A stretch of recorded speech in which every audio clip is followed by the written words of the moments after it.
Was good, gang? Was goody good? Was hood? So, let me... Kobo Sugiyama, I guess that's the name of his company, or his estate actually, because maybe he had a kid, because I know his first name is Koichi, the composer. But yes,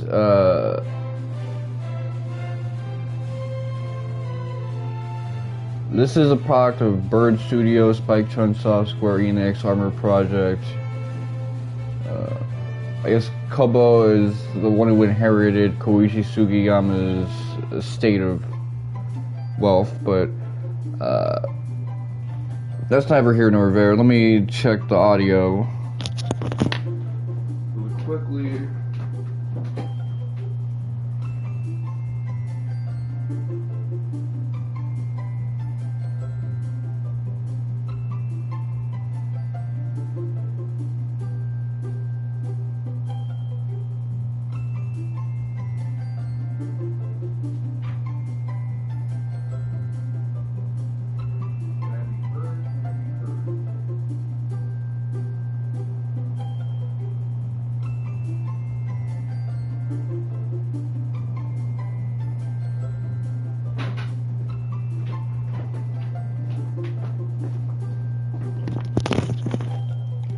So yeah, this title will be a mouthful, but as many of you know, when I played Dragon Quest XI, I was blown away by the ending, which kind of reveals that it was a prequel to 3, kind of as a tribute, because the big reveal of Dragon Quest 3 that it was a prequel to Dragon Quest 1. And many consider this game to be the greatest JRPG. The first GOAT status JRPG. I mean, this came out in January of 1988. A month after Final Fantasy 1.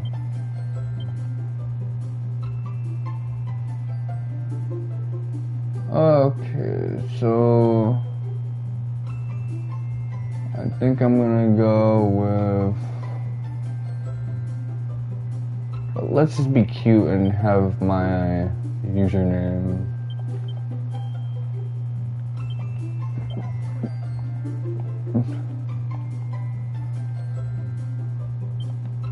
Don't be so sensitive. I'm tapping it gently. Don't take me all the way.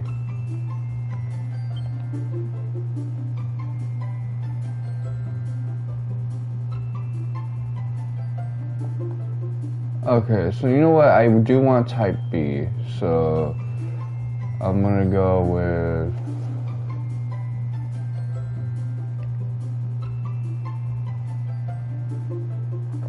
What I think would be a good name.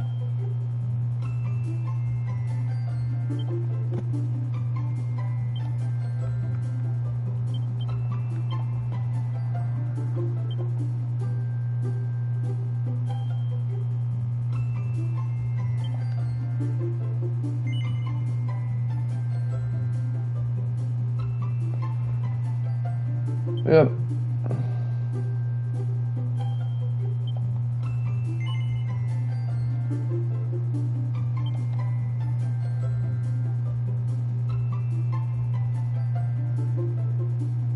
You know what, Dragon Quest, I want this to be as close to the OG experience as possible. So, in the good ways. I used to be upset that we didn't get the mobile and Switch PS4 things over here in America. Like, they got Dragon Quest 1 to 3 years ago, but it wasn't HD-2D, it was just like the mobile version.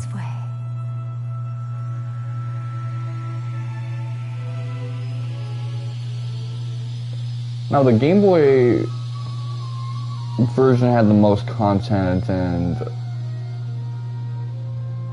some of that didn't come over to the later editions of the game based off mobile, but I don't really know what those are. I watched JC Bailey play free. I think I used to watch Background Guy 002 do it like that. He abbreviated his username. You know, I don't follow him on Twitch no more.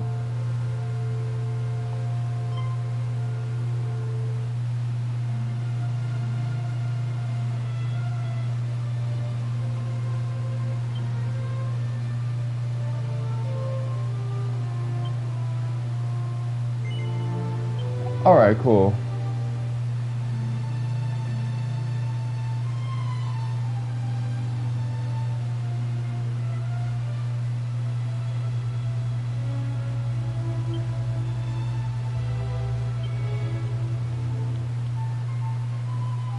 Alright, so I gotta bring my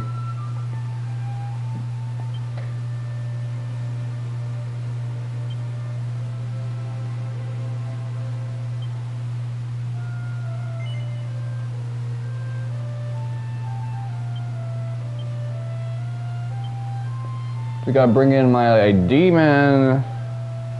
Is this game trying to do a dox? Because I don't think Twitch would approve it.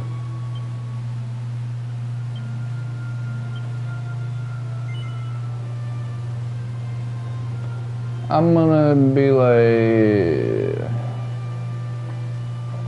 it depends on the day. So, not yesterday because I got some good coochie yesterday. Today I'm a New York dude, but I am also like a meddler, so I gotta think about this. Oh wow, these are job interview questions. You know, the personality test they give you near the end. As a matter of fact, yes. My first instinct is to help people out. Why I choose to mind my own business is because it's NYC, and sometimes I have to like pull away. Okay.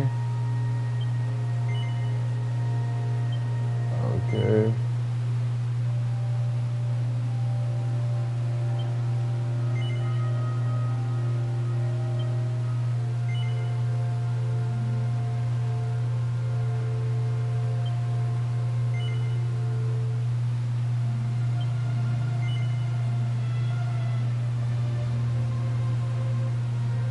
No, I don't like sleeping in planes or vehicles of any kind. Yes.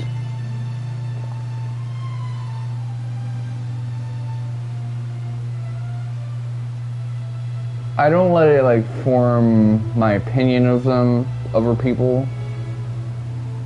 I keep note of it.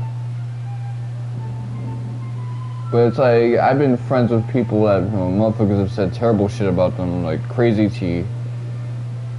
Cause it's like, if it's not something done to me, I can't really be in Yensa mode.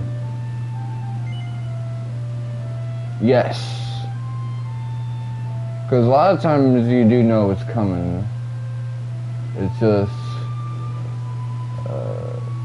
were you in that state of mind where you wanted to like do good by someone and be helpful, so you let them, you enable their bullshit?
She's hitting like the Twitch streamer dance moves. The Kaisen knots.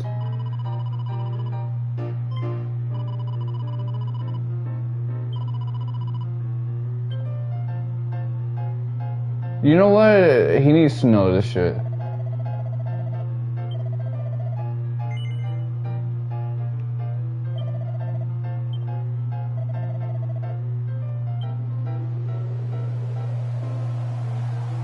You need to know the fucking truth. Okay, so let's see.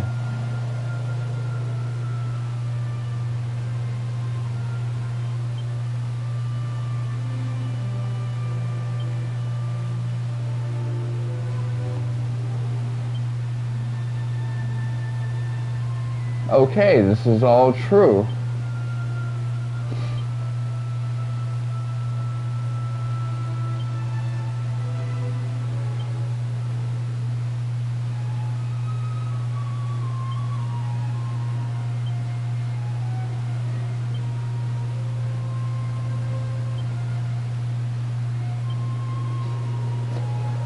You know what? That's some interesting psychologizing.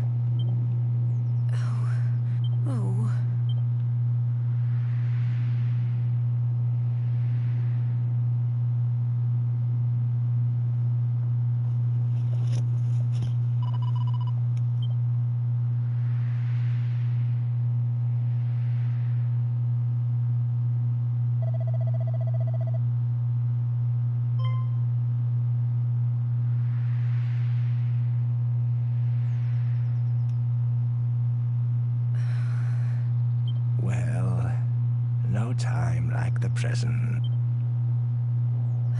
I know. So this right here is what I assume to be her, like, you see the main character's father is Ortega, and he fought Baramos, but Baramos is still active. So I guess she's like, man, I gotta pass off this duty to my son. Well, in this case, her daughter.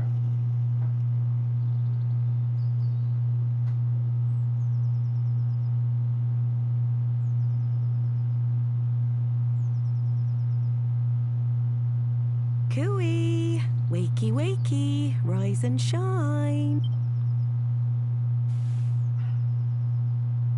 Morning, my darling. It's time to get up. Today's a very important day. After all, it's not every morning you ask the king himself to give your big journey his personal blessing. This is what I've been raising you for all these years. This is very Chrono Trigger-esque, but this precedes Chrono Trigger by 7 years. Well then, shall we get going? Come on, follow me.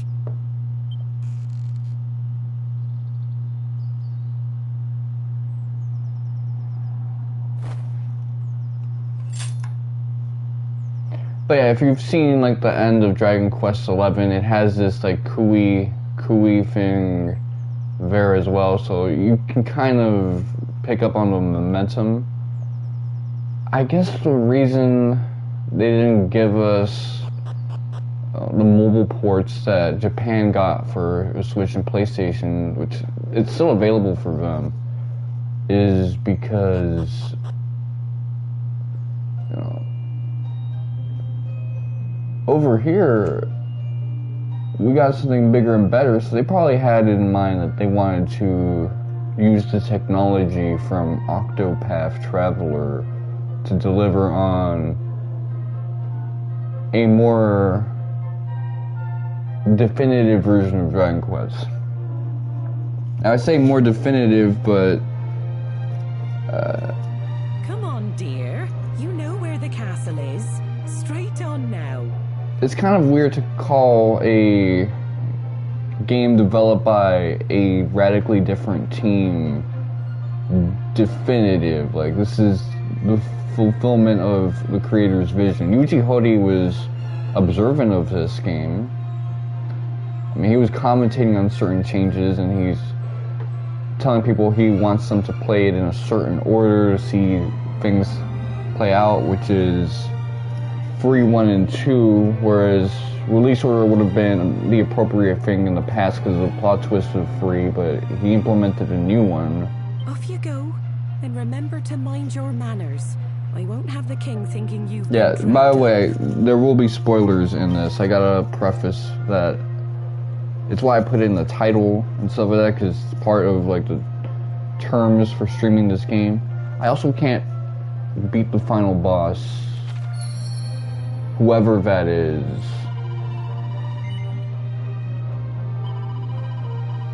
I'm trying to speak to NPCs. I'm trying to get my JRPG on, but while it wouldn't be right to call this a definitive version of the game,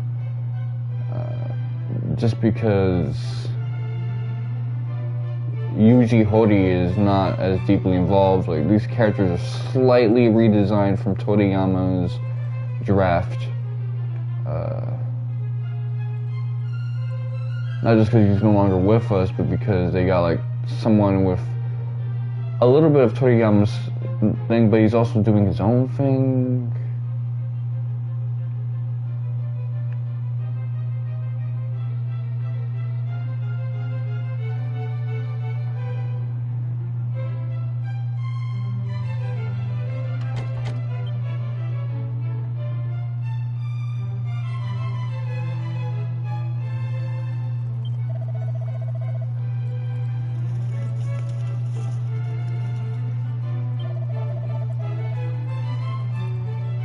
Okay, this right here is important. I know David Vince mentions it, but in one of his shorts he mentions how to get that key.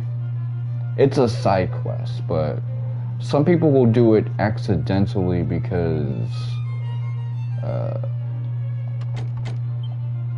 you might think it's part of the main story.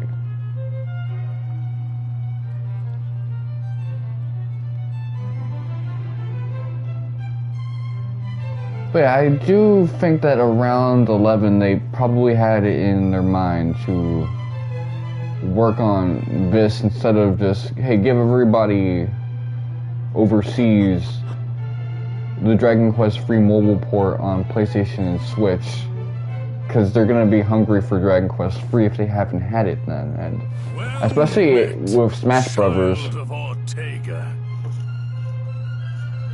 You gotta remember, Dragon Quest free, the hero from that was in Super Smash Bros. Ultimate, along with the 11 variant, the 8 variant, and the 4 variant. I guess, you know, Dragon Quest 5 and 7's protagonist is a little too similar looking to Dragon Quest 8, and those. While 5 is a very iconic game, it's like, maybe it doesn't fit because which design for the main character you go with? Him as a child, as a young adult, as a grown man? Then you got Dragon Quest 6 where the main character just has this, I think, blue hair aesthetic. He looked like Super Saiyan Blue before Super Saiyan Blue. And before the main character, you know, the sidekick of Dragon Quest 11. I see. To think something out there is capable of besting a man of his caliber. My husband thought long and hard before setting off. I'm sure he was at peace when he passed. One of the versions of the game has a scene where you see Ortega fight against the dragon. When he fell into the maw of that accursed volcano, the world lost a great man. So you guys witnessed that. We wholeheartedly approve of your wish to follow in his footsteps and set forth on the path of adventure. For it is what he would have wanted. And only the child of such a hero as he could hope to save our world. The foe we face is dire indeed. The archfiend Baramos. Many of the peoples of this world do not yet even know his name, and yet His grip on our realm grows ever tight. He must be stopped. No matter the cost, you must free us from the Archfiend's ever-encroaching tyranny. But alone, you will only meet the same fate as your father. Go and consult with Mistress Patty in town, and use this to outfit the companions she has selected for you. Okay, so I already have like a party in mind. If you guys have seen my Let's Play of Final Fantasy 1, you can already tell what I'm gonna go for. Guidance. You would be wise to seek out the thief's key, an implement that can open a myriad of the world's doors. Obtain it, and your travels will be that bit easier. We're not gonna tell you where to find it, though. I suggest you heed His Majesty's advice and seek like-minded individuals at Patty's party planning place. Once you have done so, try making your way to Reeve, a quaint village to the northwest of our fair kingdom. So the king is much more helpful here than in Dragon Quest XI, where he locks you up. The realm's noteworthy areas, however, is a task I believe best left in your capable hand. You simply need note down anywhere you happen to visit. Be sure to see these places with your own eyes first, though. Otherwise, you'll likely forget to mark them on your map. And remember, your curiosity is an asset most valuable. Lend it an ear at all times, and you will surely benefit. However, remain wary, lest it lead you into trouble on occasion. Also, keep in mind, Dragon Quest 9 and 10 have, like, custom avatar protagonists, so that could be one reason. You're not going to see Smash represent Dragon Quest 9 and 10 for that very reason. We expect one is an MMO and one's kind of meant to be a decently length main campaign, but an eternal post-game.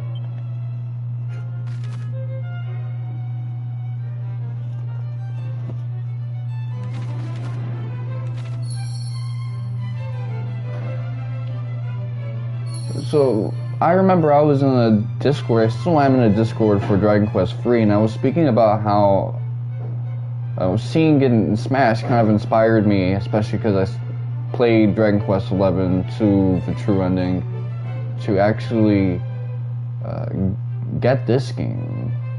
And people were like, oh man, you're just a Smash fan. I knew this was going to lead to a lot of people wanting this, but you know, I'm not even much of a Smash player.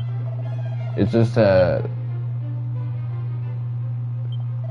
seeing things like this, yes, it does inspire me to want to try Dragon Quest III.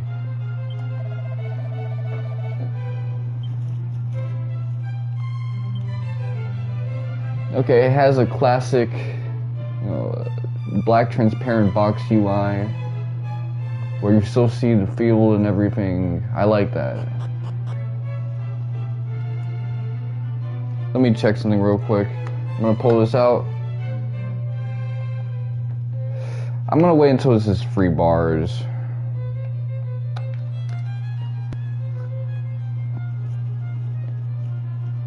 But, you know, it took a long time for us to get to this journey of Dragon Quest being accessible for us, like, console players. Those dudes who don't want to pull out a celly and replay it again, or those of us who don't want to make like a Japanese account.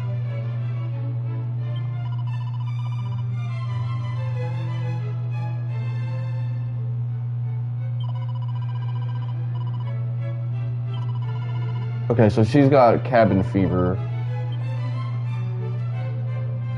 I think they just wanted to keep you inside because you got that crazy ass lisp. I'm just being real with you. My bad, guys.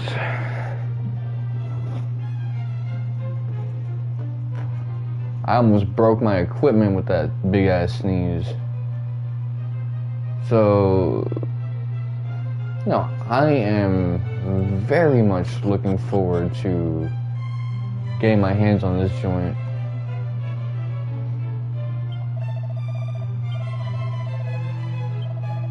And I do plan on getting the platinum for this game.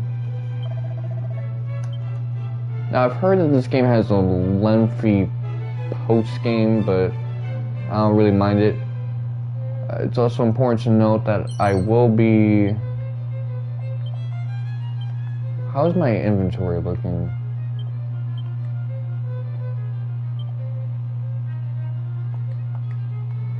Equipment.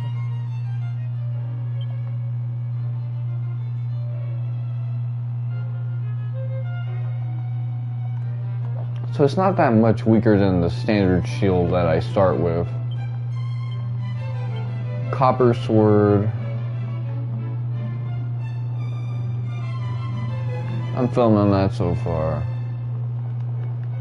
I do want to eventually replay 8 because when I tried to play that game with my pops back in 2005, I knew it was a good game, but he warned me that it was boring and I couldn't get past the first town because he skipped through all the dialogue, so I didn't know what to do, which was something I used to have to deal with my pops because he doesn't know how to play these type of JRPGs the right way, so he'll get stuck. So this is a truth about Dragon Quest. Dragon Quest is actually a game where you need a higher reading level than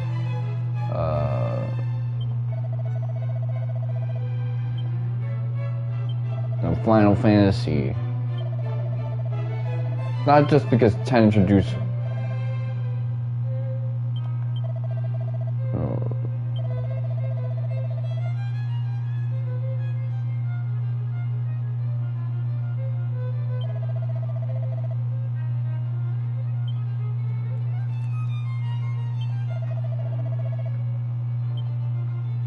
So everyone's talking about this side quest, but anyway, what I was on about before, Dragon Quest, like, I was playing the game 11 with a Spanish translation when my Spanish wasn't as good, and it was such a struggle to play. I had to change the settings on my father's PlayStation 4 so that it was in English.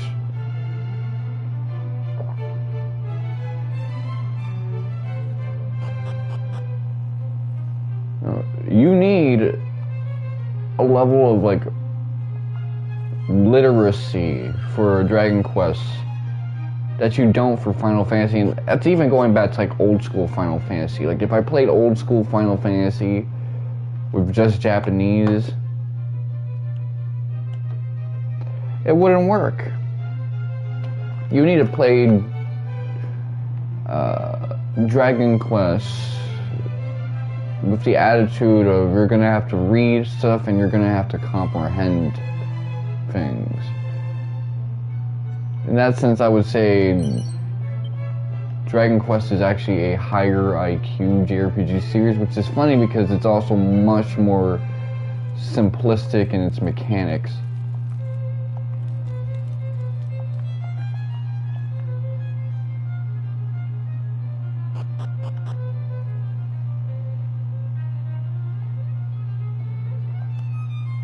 Okay, so we already got this. What about the back of this statue? So, with these seed items, you actually want to use them when you're right in front of a church or some type of safe place. That way, if you don't get the results you want, you can just reload it. And you're going to want to do that because if you use something like that, you're going to want like a boost of 4. Same with Vagrant Story. There's like a similar mechanic with, I think, the wines in that game. This is a nice aspect. I miss being able to go to like other people's cribs in JRPGs.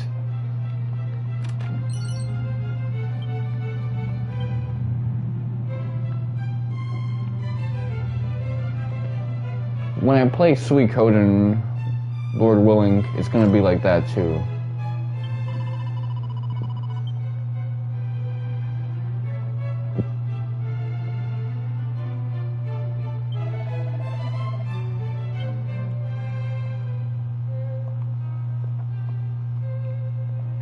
So I guess the world is like monster infested because of this Baramos motherfucker.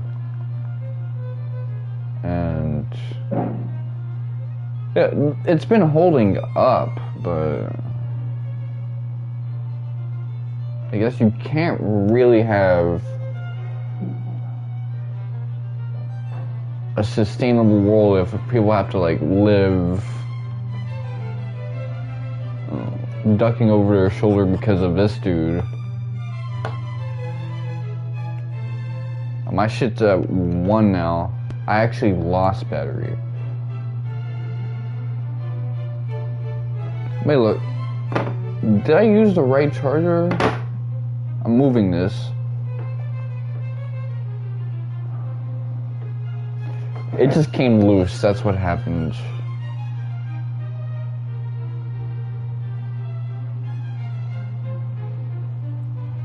But,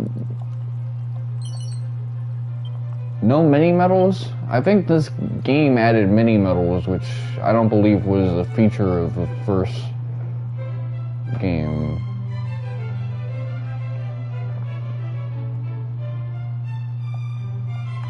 But you want to look for, you want to be like a little badass when you play this game, just a menace to society. Oh, the kitchen staff does not want to be bothered by my antics.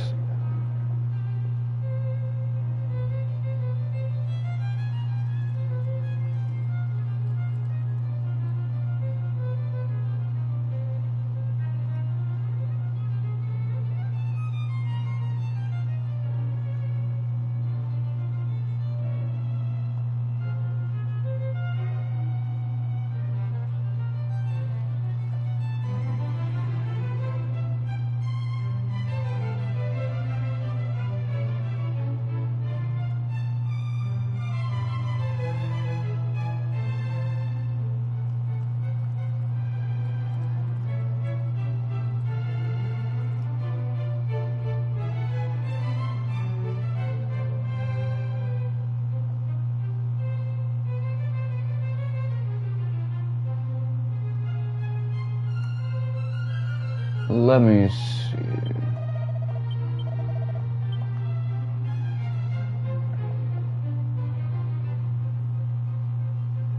How do I get to that right? You know what, I'm gonna let that joint go. Because we got a town to explore.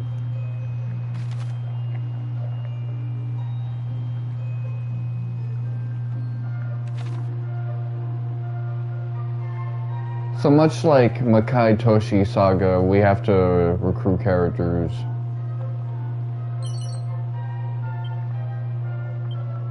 I feel like I'm gonna be overcapacitated with like useless items by the time I'm done with this.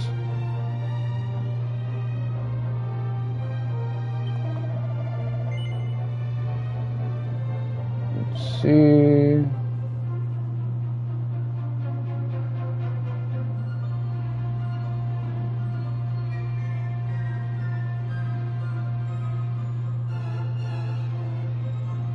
Antidotal herb, chimera wing.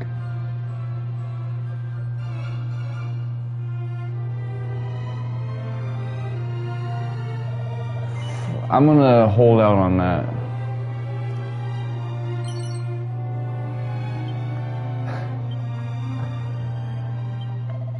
Boy, am I glad to listen to myself.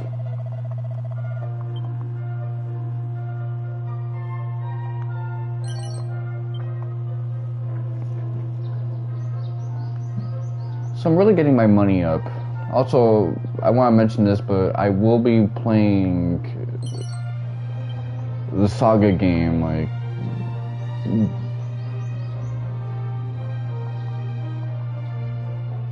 just on like some weekends, depending on how long this game takes me. I want to like sneak it in some Saturdays. It's gonna depend on like probably when I'm doing Ever Crisis, I'm gonna be switching over to that game because I do have to beat Cygnus's scenario, and that motherfucker's Cygnus.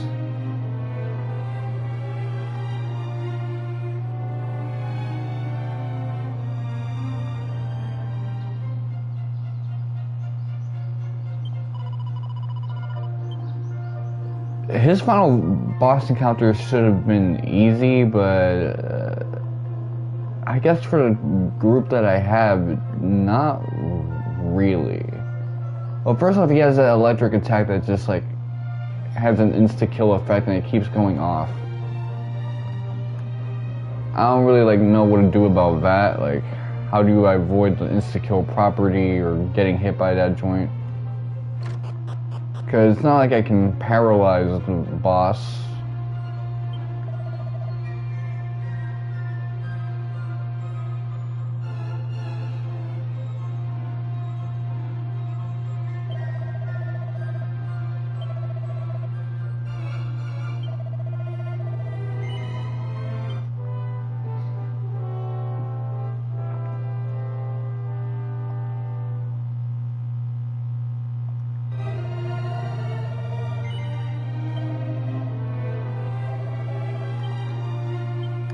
Okay, so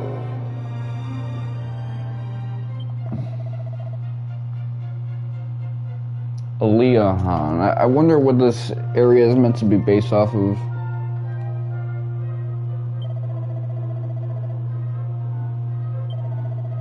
Okay, so we're islanders.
Nah, I need party members, so I can't be messing with this like shopping stuff until then.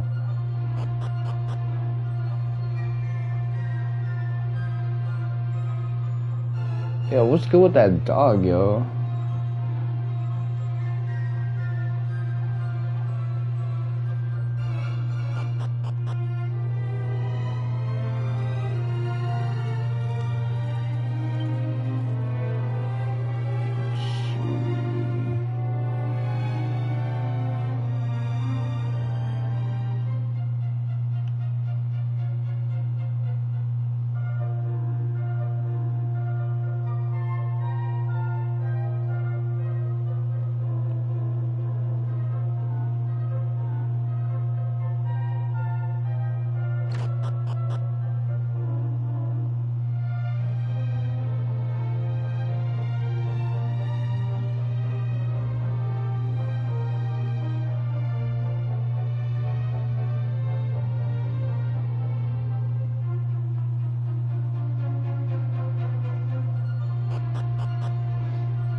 The fuck, we got like Miley Cyrus ass motherfucker. That actually sounds more like Kool-Aid, man.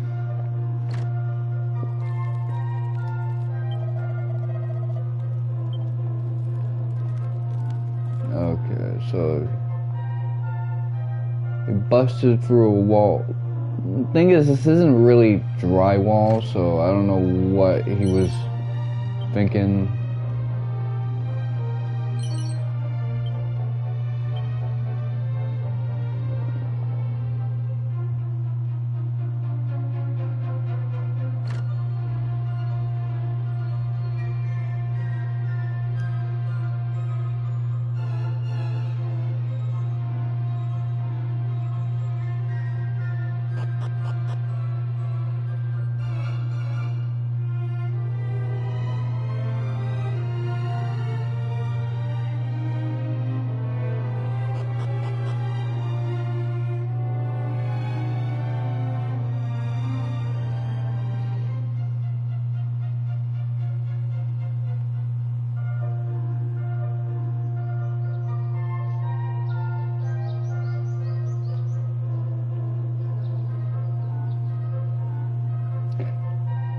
Alright, so now is a moment of truth. I have to decide who my crew is going to be.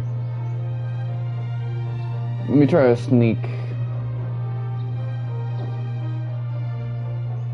Let me see if I can maybe get some swag right here.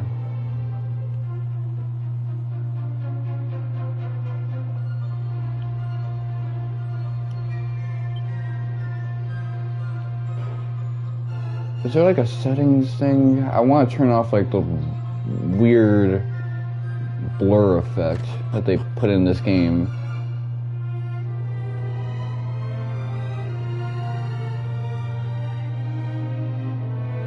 I'm starting to blow minds.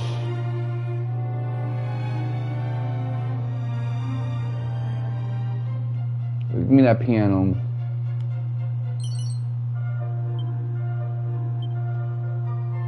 Ooh.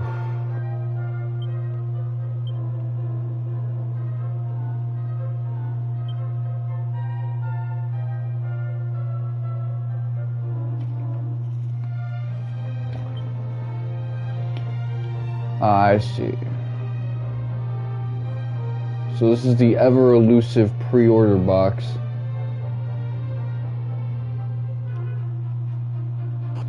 Thing is, I got this game off Amazon. I'll be honest with you guys.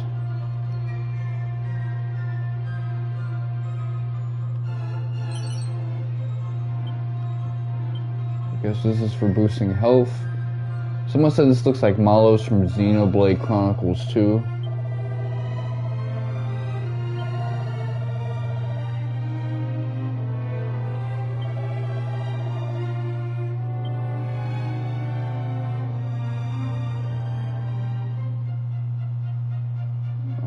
Let's see.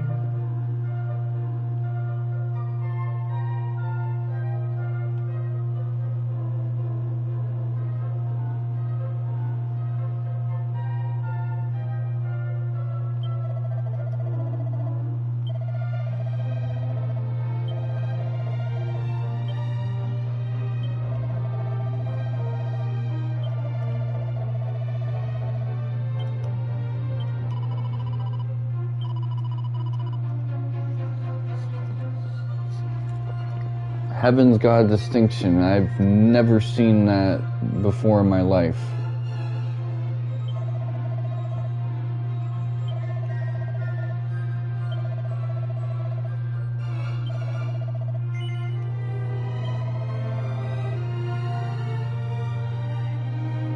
Okay.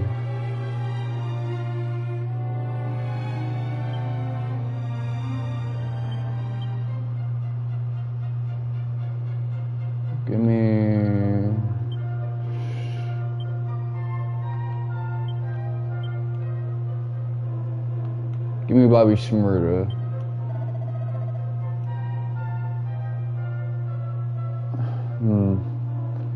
So, as I said before, you guys remember my Let's Play of Final Fantasy 1 back in 2015?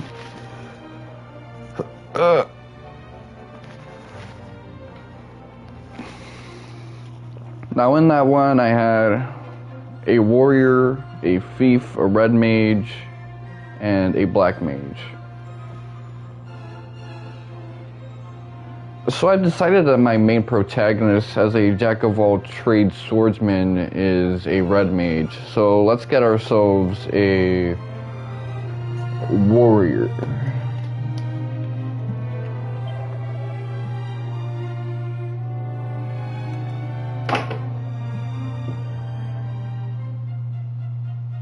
You know what? I love you, Bobby Shmurda, but baddies only.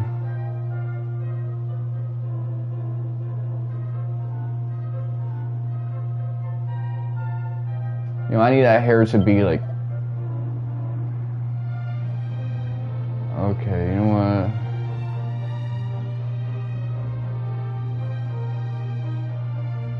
Ooh, I didn't expect all of this.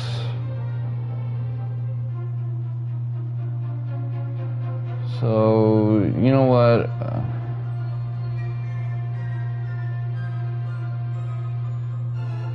Let's go with the green hair.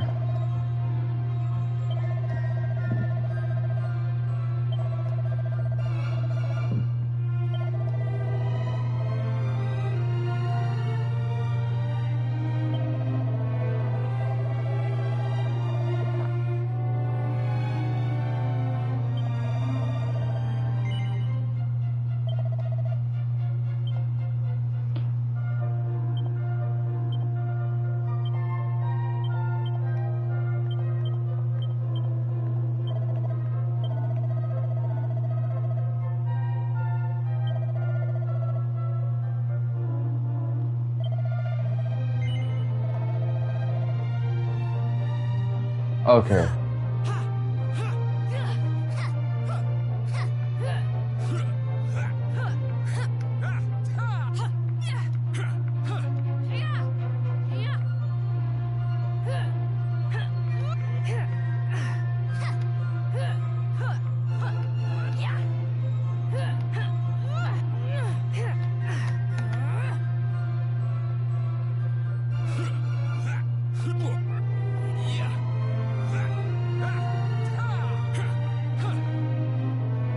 Wait.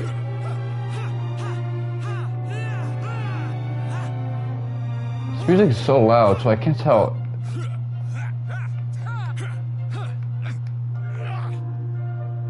So that's like dude voices? Okay.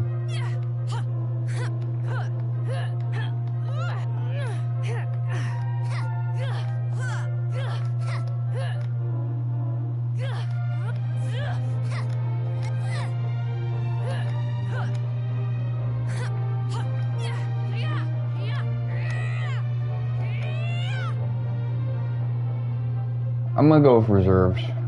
That's the one that's I'm most attached to.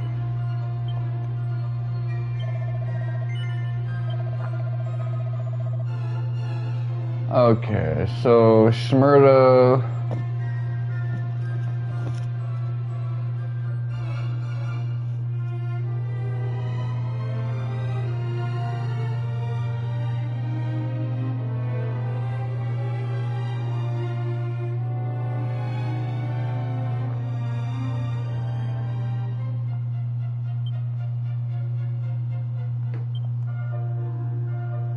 Maxine, you know, for Max B.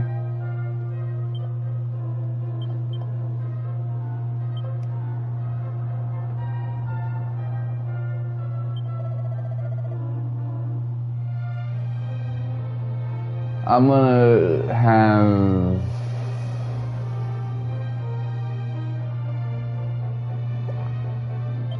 Magic User.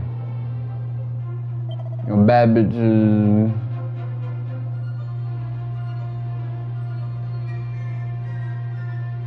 No, I need the hat. I need the hat. So, do I want it like tied up? Yo, fuck it. Give me the Tifa.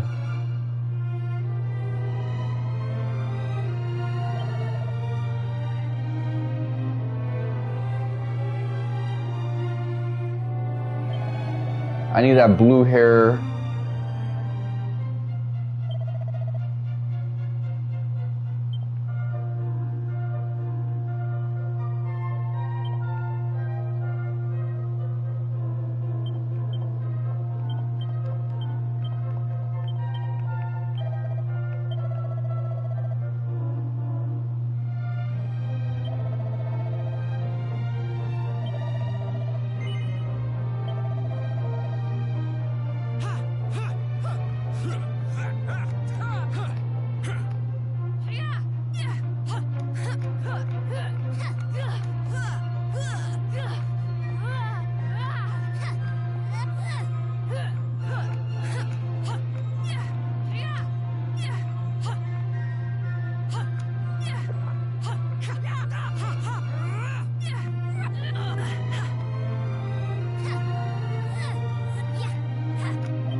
These are bad descriptions, by the way. Okay, let's see. I want a team of baddies now. I realize because the dude designs are kind of whack. What's another?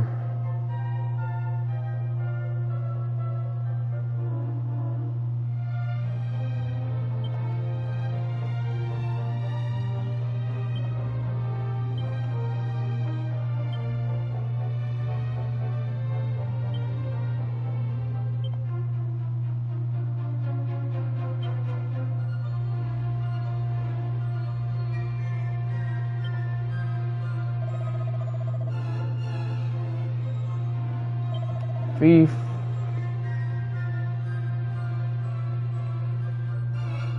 Bro, they look the same.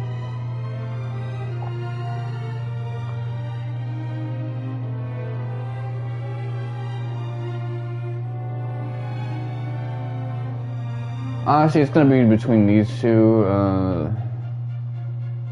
Do I want the mask or do I want the bandana with the eye cover? You know what? Let's get this because this looks kind of different from everyone else.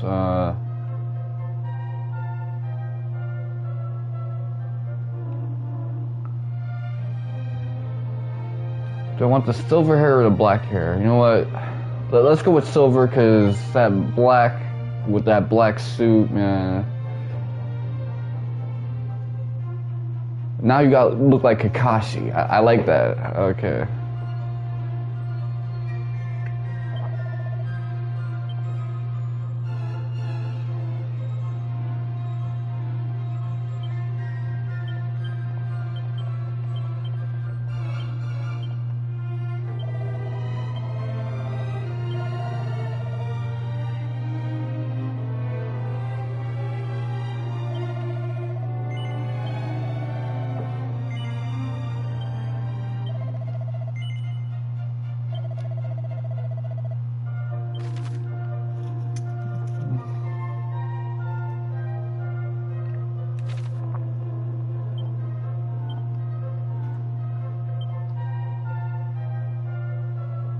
Okay, you know what?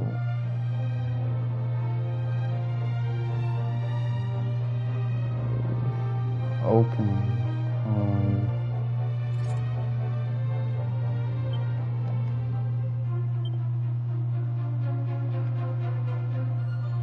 Smyrna, okay,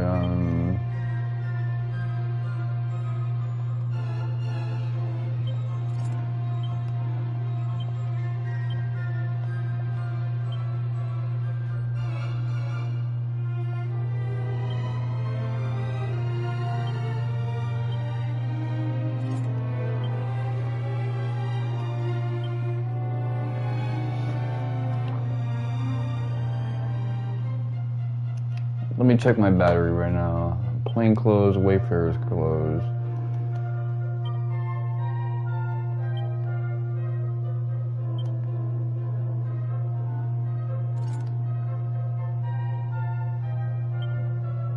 Smyrna, okay. I'm gonna go with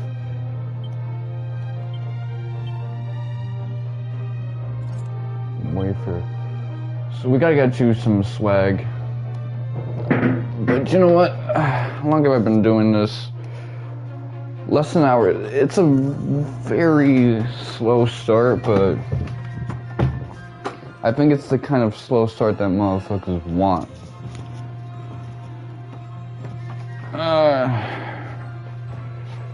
It's better that than like the Persona slow start. Alright, so.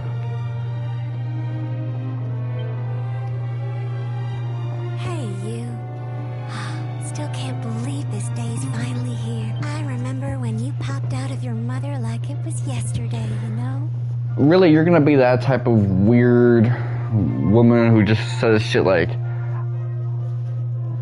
I wiped your ass when you was 4. Oh, and don't be thinking I'm ridiculously old or anything.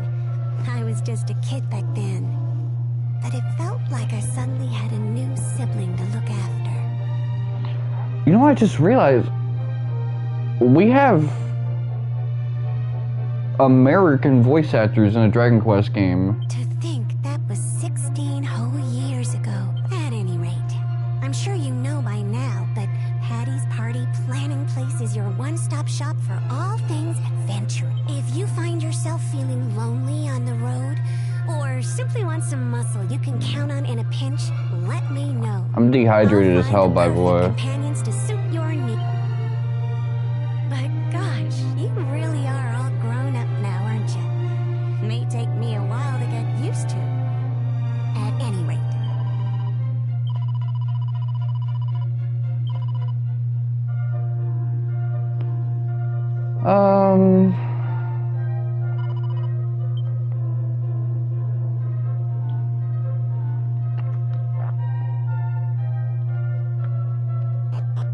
Okay, you know what,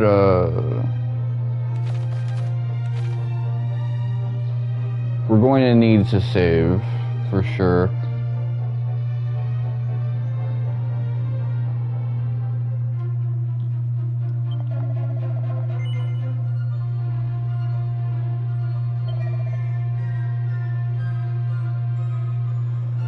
So, Cypress stick.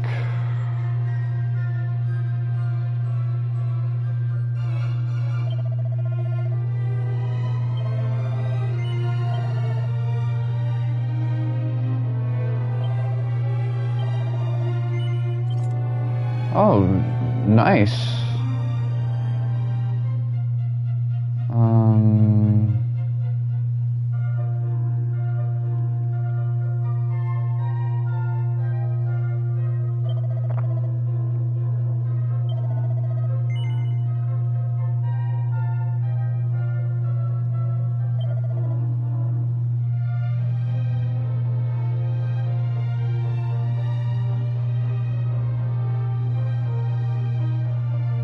I really gave my magic user a shield.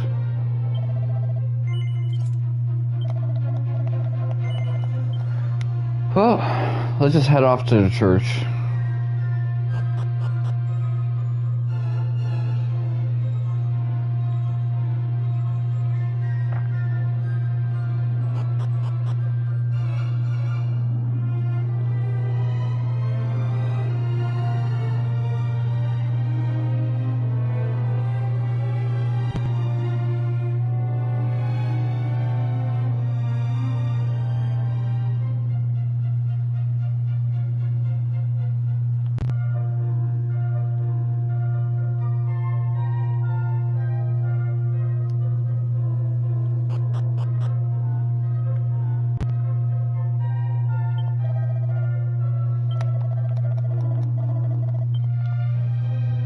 No, I do not want to use my 8 gold right now.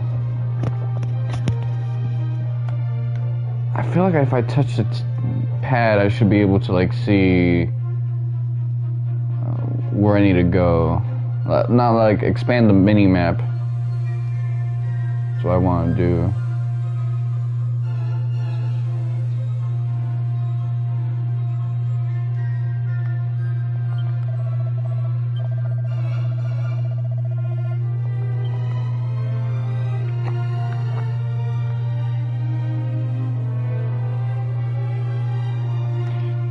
I've also been off-screen grinding in Saga, but I got my party members up to 400 health, you know, my humans. Now I need to give people some silver armor. It's so weird how silver armor is stronger than gold armor. You would think like Orichalcum is just better than Mithril, I assume. That's what I think that stuff is supposed to be, at least.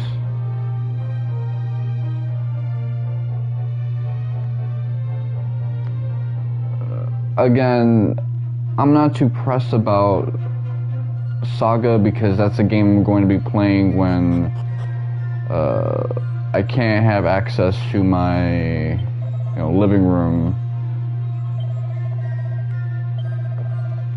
If I don't have access to that, I have to play another game.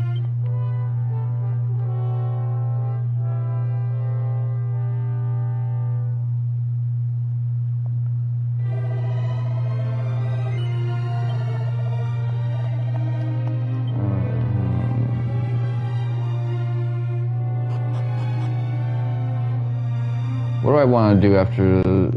Okay, let's see. So we gotta go to, I think, the northwest.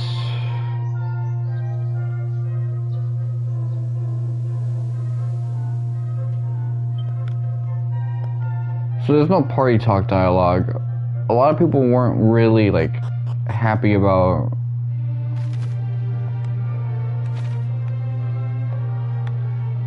So you can't control a camera?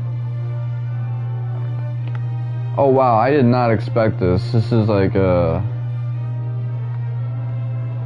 it's been a while since I played a JRPG with a world map that was 3D, that you couldn't like do stuff with it. I guess I did Wild Arms 1, and that was of this variety.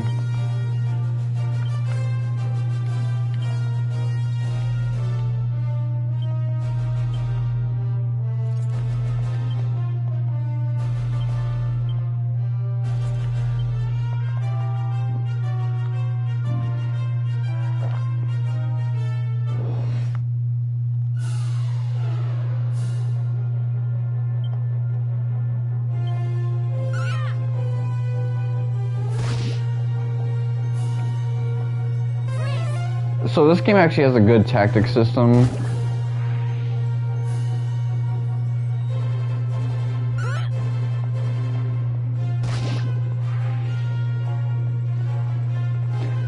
Now, I will say that just like the first Saga game, this game's combat is in first person, but at least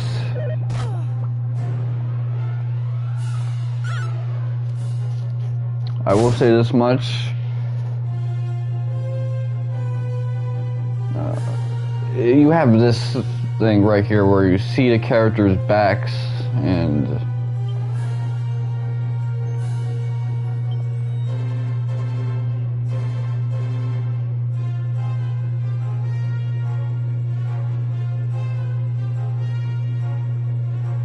follow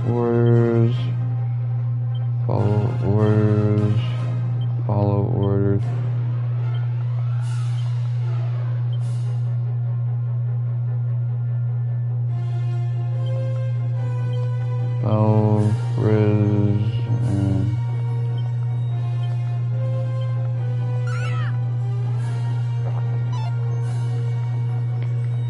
I feel like this should be a little bit faster.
That MP amount is crazy.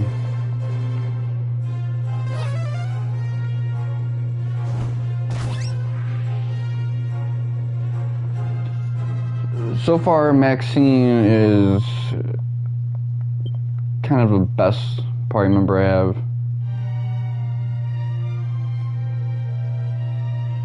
And it's not even close. Can I cross through this little canal? Nah.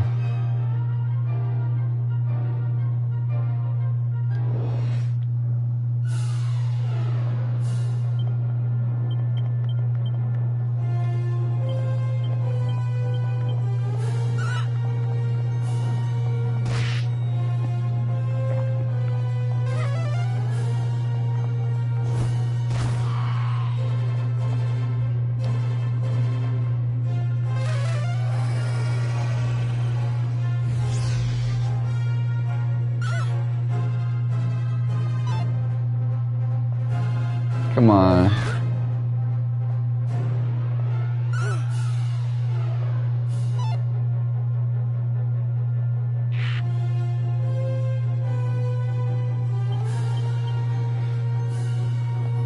Okay, battle speed.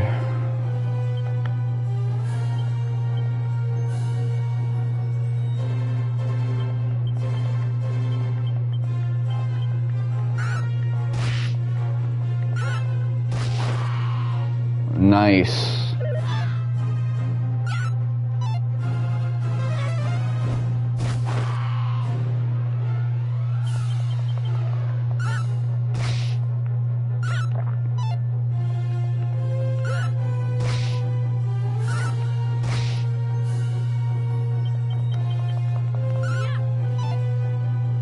Oh, they color code the health. to indicate how close the dude is to falling. Okay, so they kept some things from the older games. That's nice.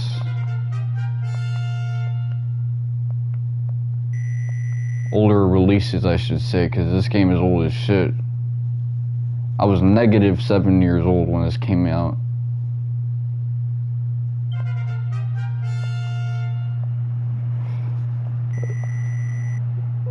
So we get healed up.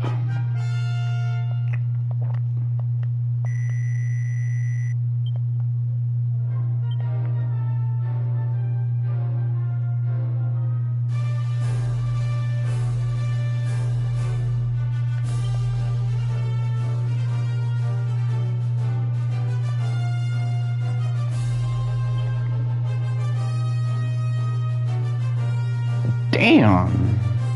Look at Maxine's. I'm a little disappointed that Shmurda didn't really gain a lot of strength when I dumped all of that into her, I should say. So these character names I picked out, Shmurda is based off of Bobby Shmurda, Maxine is based off Max B, and Cool Keith. No, Caitlin is based off of Cool Keith, so Becca is just what my name would have been if I was a woman, according to like my pops, Vision.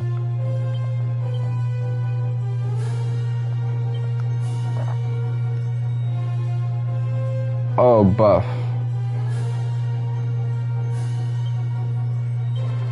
For a second I thought I was like Bufu. That's how you know I've been playing too much Persona 4. I'm glad I'm done with Persona 4. Now that we're in this territory.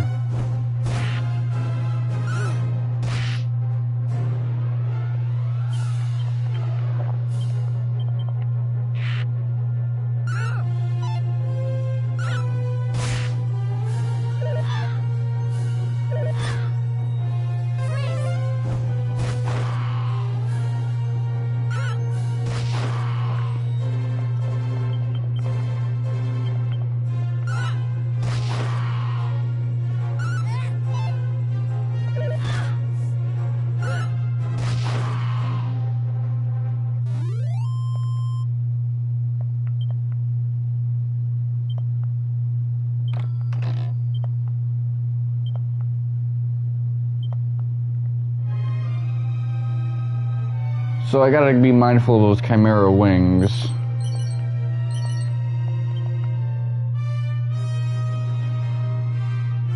Seed of Strength. So who should I give that to?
Good thing this game has auto-targeting.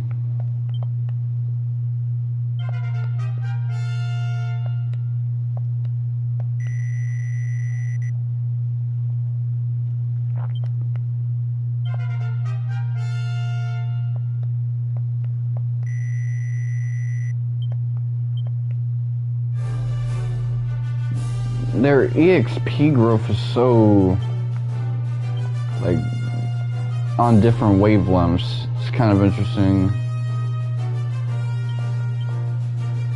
Use on Caitlin.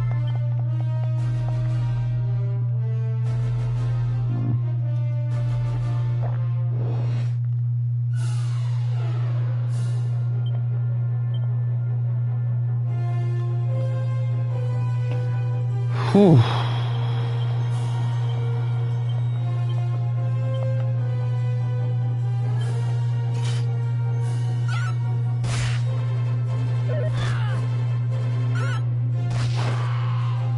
Ooh, Shmurda.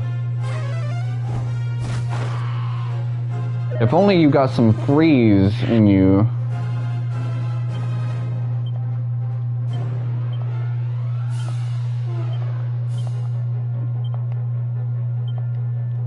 Okay, let's have you attack the slimes.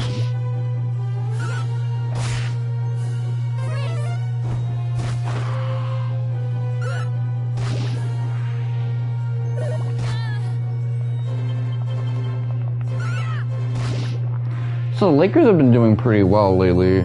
Like, I know I've been talking about the Lakers quite often since 2023, but you know, they started off a 3-game winning streak, and then they had like a bunch of losses, amounted to like 4, and now they're like on another winning streak. Like, they're being adaptive, and as evidenced by a few days ago, they now have like a good 3-point shooter and a team of like people in their 20s.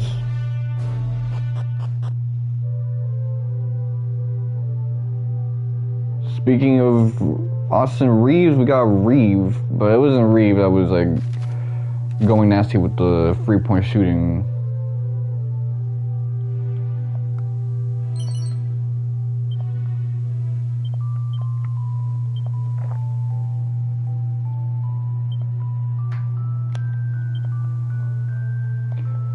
So you can't use... Okay.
Okay, so it's nice that you have little things of dialogue here to let you know that the affairs of the world are not great.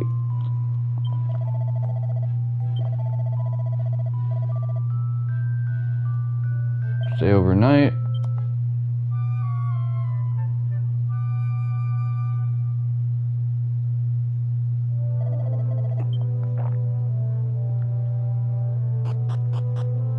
So yeah, this is David Vince's favorite JRPG, and a couple of OGs I know had this as their favorite. But it's mostly like this is the Biggie Tupac type of JRPG where it's kind of just seen as highly as it is due to like a really gatekeepy logic. But no, there is just from me playing this for a while, a great game in here. So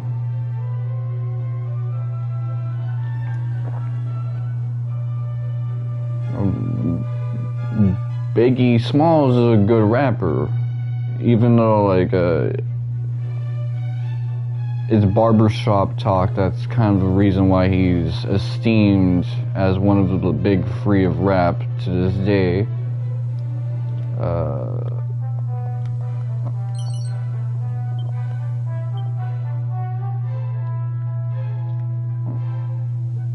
or why we rank many of the basketball players as highly as we currently do.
Yo, that shadow shift was insane.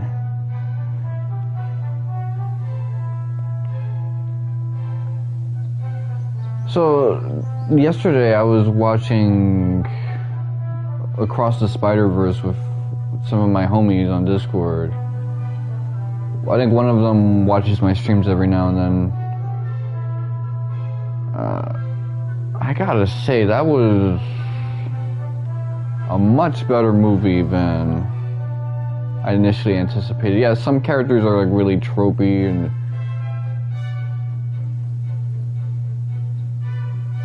whatnot, but there was a lot that I really digged about it. You know, I sort of like this middle film that ends at a really dour note. I'm really invested in the third film, even though I never saw like the first movie. Honestly, like, don't even need to see it.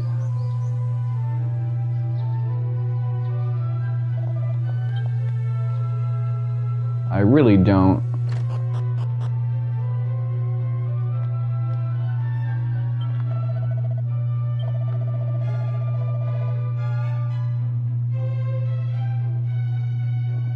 West of Aliahan.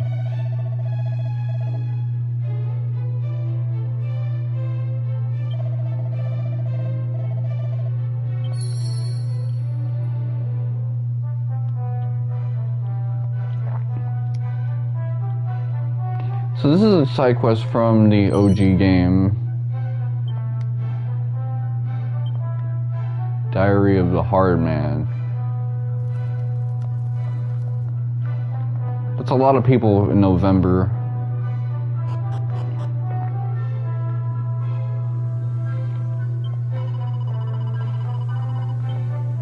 You know, I kind of went on like a I don't like cape shit bandwagon when it comes to kind of dismissing that movie, but you know, some people like the first movie more, so just scaling it off of how much I like this one, I might have to give that other one a try. I'm certainly invested in like the story and to see how it plays off.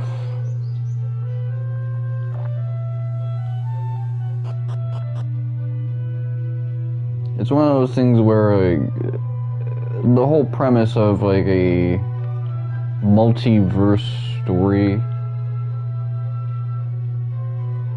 to me just kind of, I didn't really get it. Like, what's the point of having all these Spider-Mans? Like, you got Miles, and Miles was like a significant character, but then you have like 20,000 other Spider-Mans. It's just kind of, I'm not gonna say it's a Super Saiyan bargain sale analogy, but it did kind of take away from the weight of what Miles represented as a character. Just like, okay, Black Spider-Man.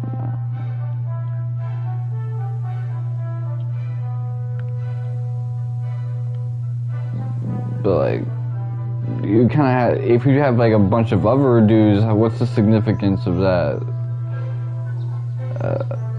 Thing is, after seeing the movie, it's like, oh no, I see what they're trying to do with this, because like you got all these other Spider-Men, and they all kind of have BS happen to them repeatedly. It's bringing into question like, what does it really mean to be a hero?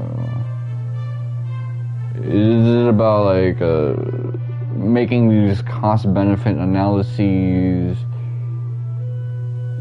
What does destiny like really mean? If your tragedies define you, does that mean you should let tragic stuff happen?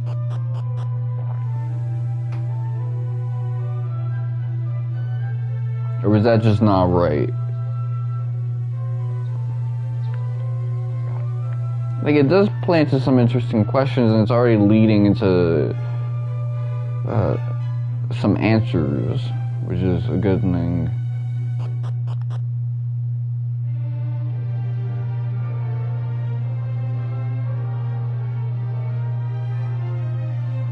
So this isn't like a port town.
Damn.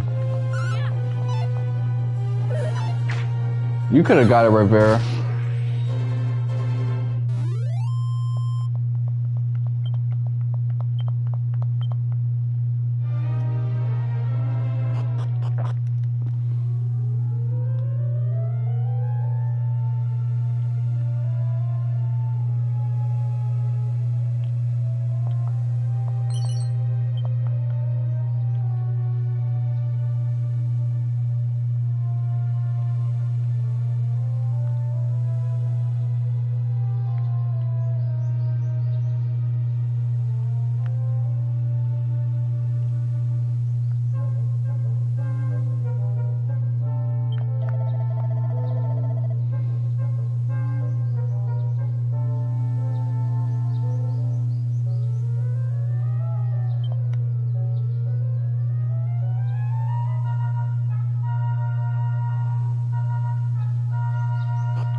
Open the treasure chest. Ooh.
feel like she's saying wind.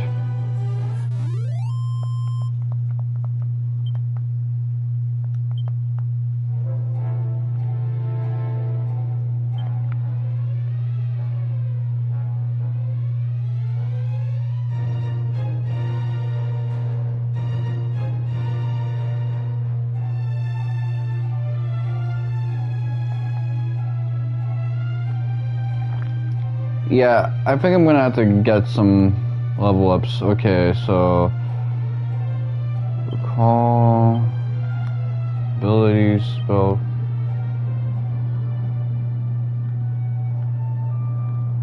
Lineup. So it doesn't tell you how much EXP you need to level up.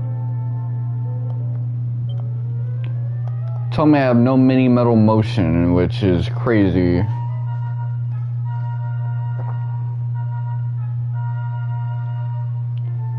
I'm tempted to like go back.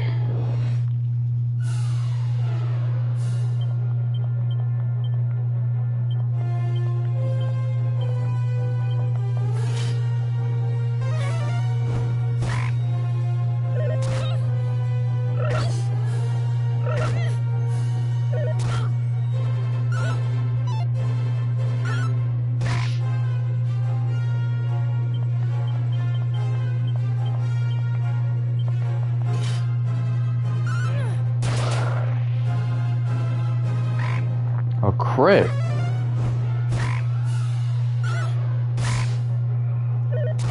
Could you imagine how nasty Shmurda would be if I had her with some freeze?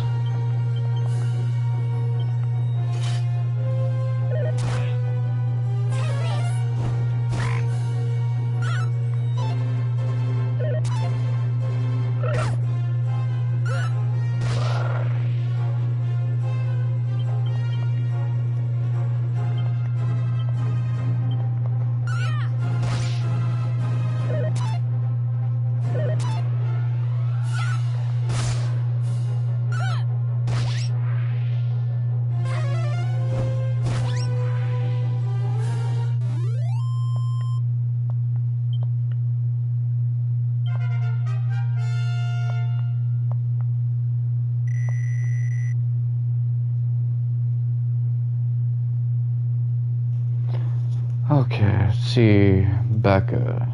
So, 14 strength. HP up an ass.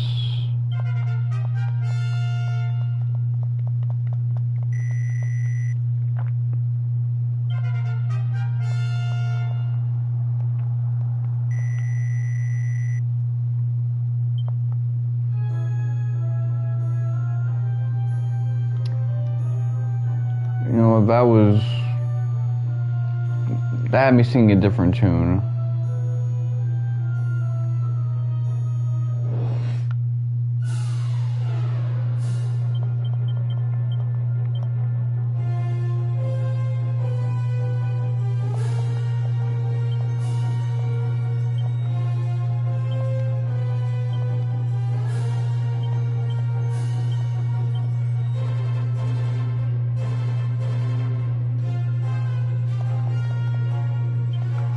Let's see how you do as a magic user.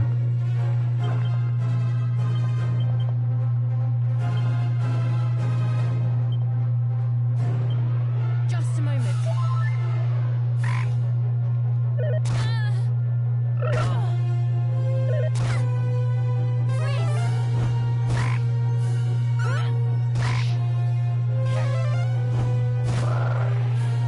Oh, you know what? Hold on.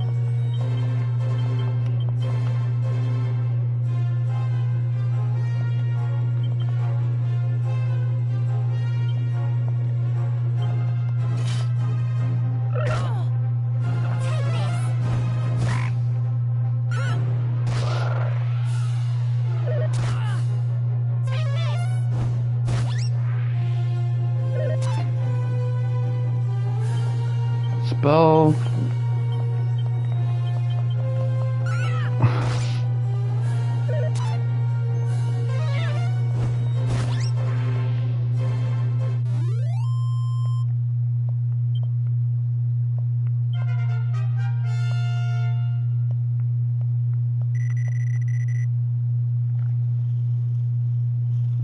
Damn.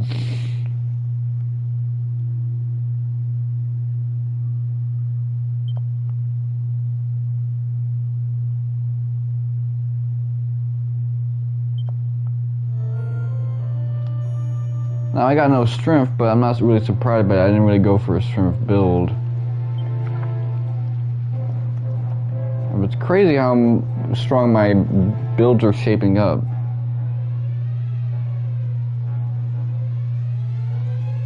I'll be feeling big brained.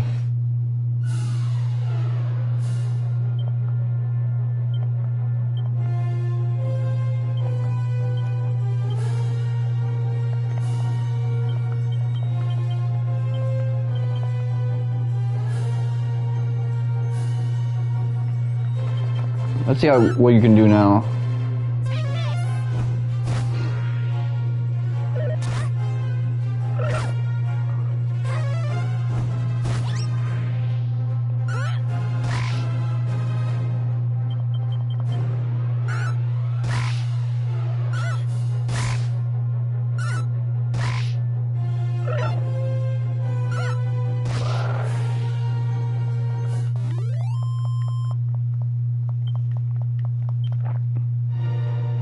Some people might be disappointed in my choice of having a waypoint thing that tells me where I need to go.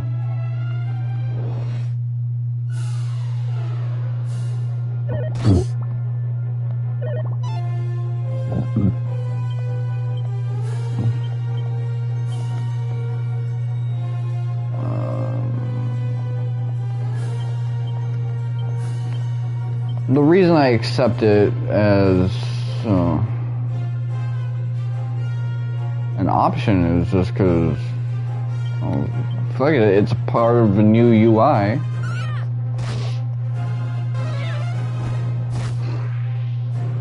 Might as well give it a shot.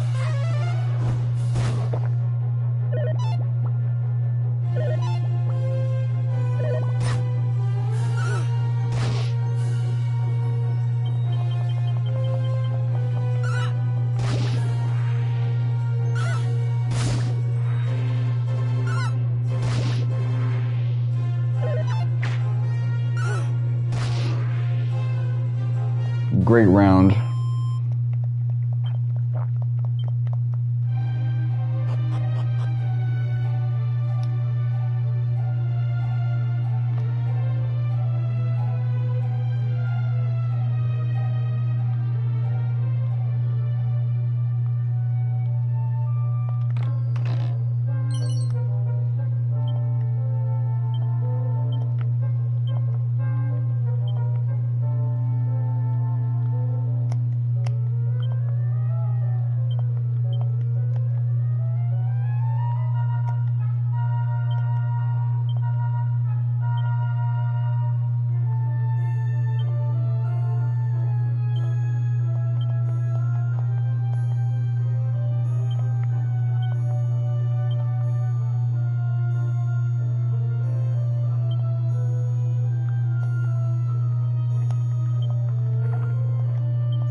Now my investment into the thief is not going to seem as crazy when we get the boomerang weapon, but until then, you're going to look at thief and go, why'd you get this fast, weak motherfucker?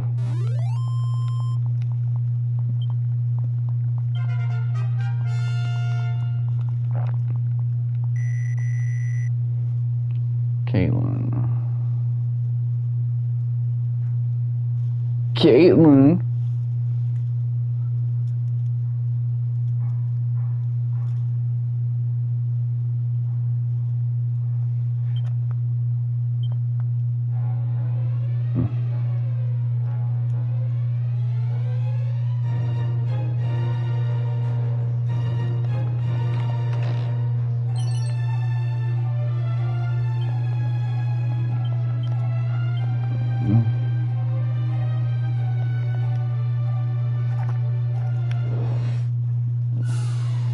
need that shit.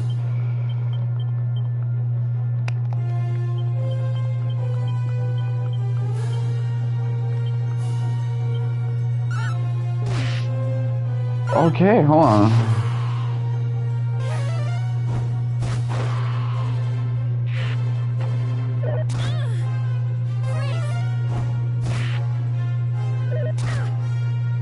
Maxine didn't do as much damage with her spell as Mother Cats did.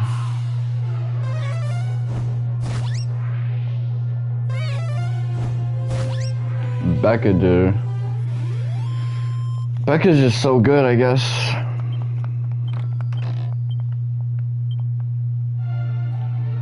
Some people really like doing like solo runs in this game.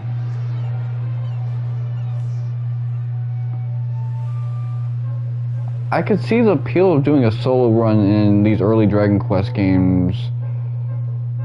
Just because you could basically say, screw the rules, I'm not gonna go and recruit party members, we're gonna do this by myself. The main character can do everything by himself anyway, and you get to get your Dragon Quest 1 on this way.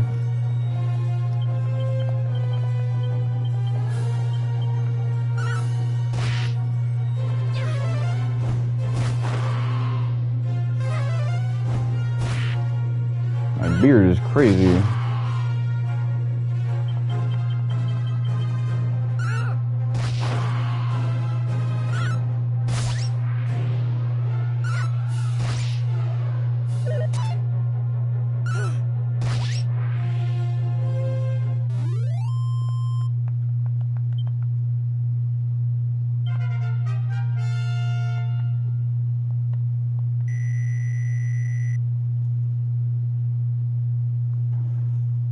Murder. Look at you.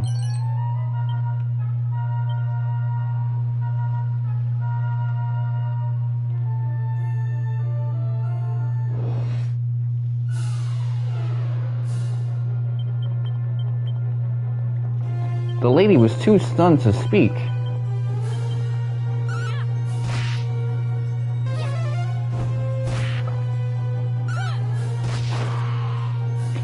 It's crazy how I turned my main protagonist into like a magic user.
Single enemy, okay.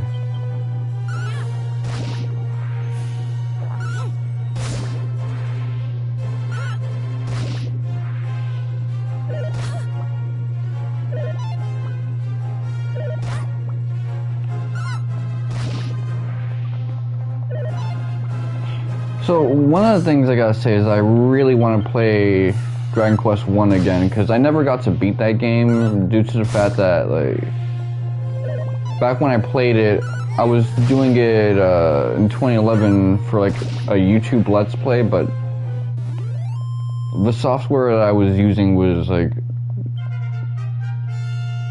it wanted you to pay for it if you wanted longer than 5-minute videos, and it was in a file format that you couldn't upload to YouTube. You had to like convert it, so that never went anywhere, and I was like randomly falling asleep as I was playing the game.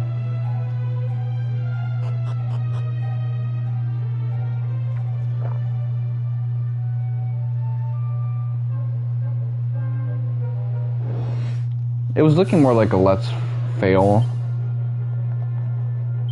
Damn.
So just being able to gain HP and MP back to full from leveling up takes an element of attrition away from this game, which I could see someone going, that makes this a little too easy. Even if everything else is the same. Or if you try to make things harder to balance it, you'd have to go like a way farther direction. Although I'm not playing on the highest difficulty setting, so that's probably more adjusted for this change in attrition. And it makes boss fights probably crazy too. So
Yeah, let's go back up to Reeve.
Damn, okay.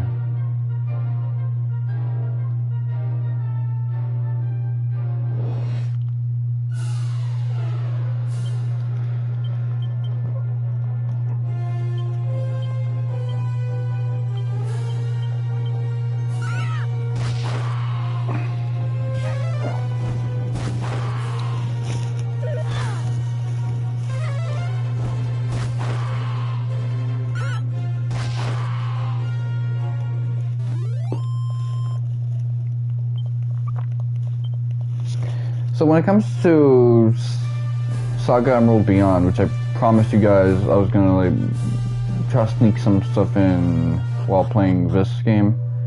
Well, not a promise, but I told you that's what I had in mind. Yeah, getting rid of Cygnus for sure, but Tsunamori, his first campaign is really short, so I could probably squeeze that in, and then wrapping up Diva. I think that's gonna be it for me and Saga Emerald Beyond. I'm thinking I'm gonna try to get the highest tier endings for Amiya and Tsunamori, or do the other campaigns so that you can see the final boss being Diverse Heaven.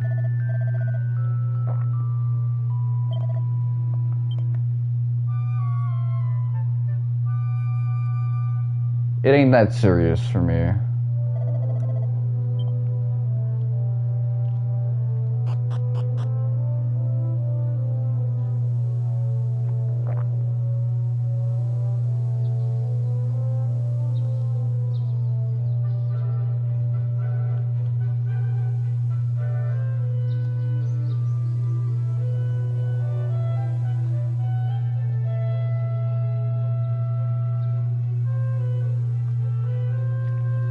Who do I want to beat in a game?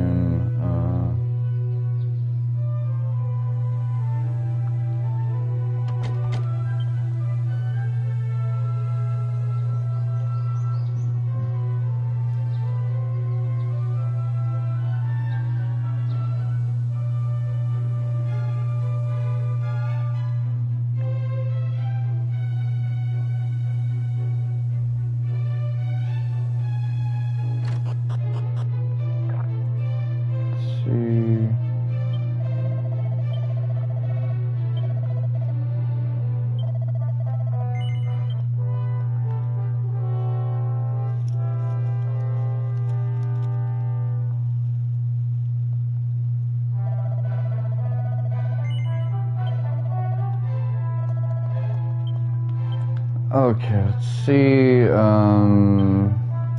Seed of Magic. Who do I want to give that to? Maxine? I'm gonna give that to Becca, because Maxine, I think she's fine when it comes to MP, but you never know with Becca, I might need a little bit more.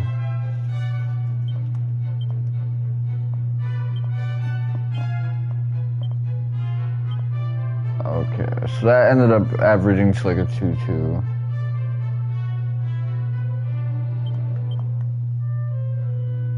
Resilience. Yo, make that your stat. Okay, agility. I could just keep popping that up for you, but you know what? You're the healer, so let's get you up.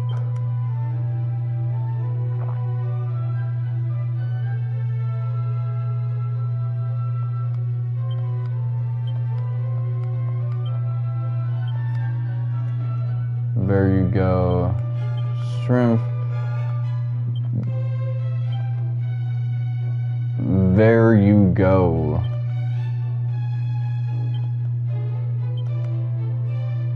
HP. Okay, so who do I...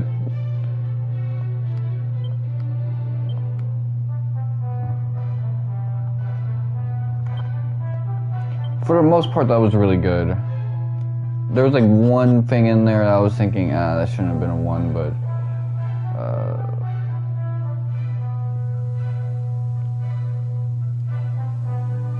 I don't want to save scum for that. That was a job well done. This cross thing right here, is this for, yes, weapons. They don't have the swords looking swordy enough for me.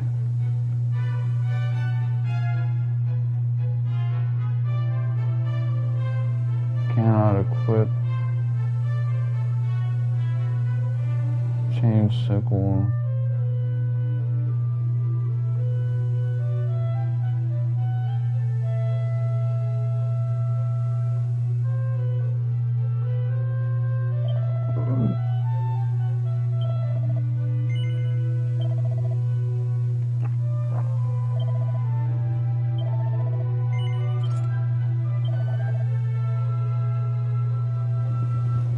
So let's see, leather armor.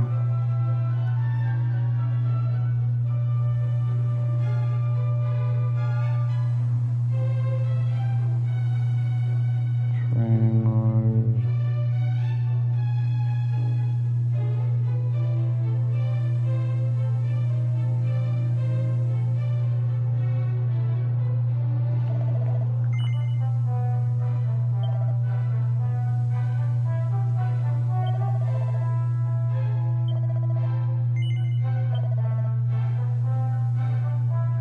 Okay, so who needs the defense more? I said I was gonna make this girl Becca my defense girl, but it's nice to pass it on to my other hitter as well.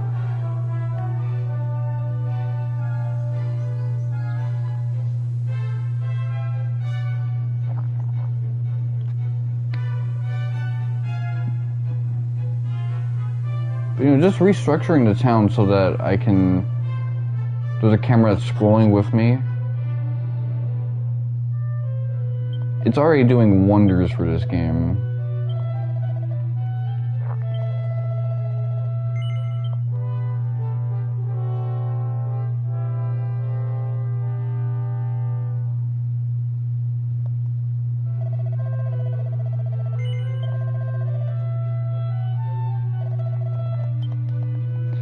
Well,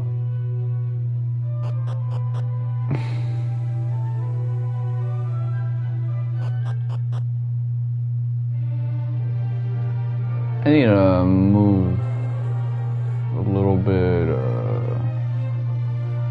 further along with this. Let's see something.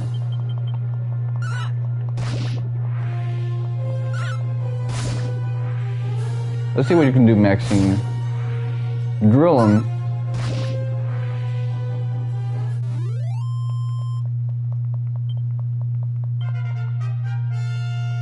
Really now? So you didn't gain any in intelligence, but your strength. It's insane right there. Look at you.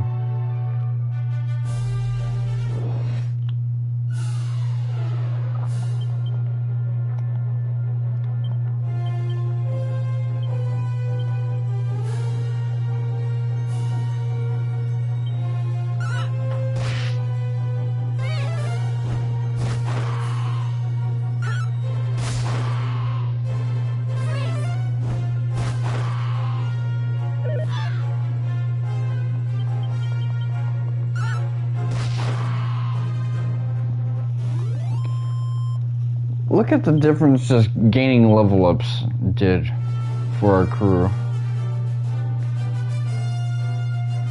I haven't played a JRPG where leveling up felt like it mattered this much in quite some time. I'm trying to think. When was the last time I played an RPG where just surviving battles turned you into this much of a killer?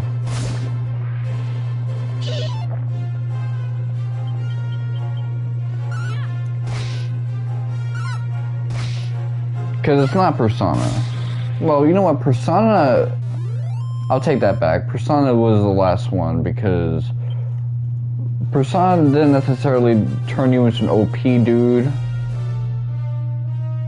when you got the levels up, but it made you feel like you could survive the battles when you had the level ups. Because you needed them to survive. So it didn't make you feel like a killer, it just made you feel like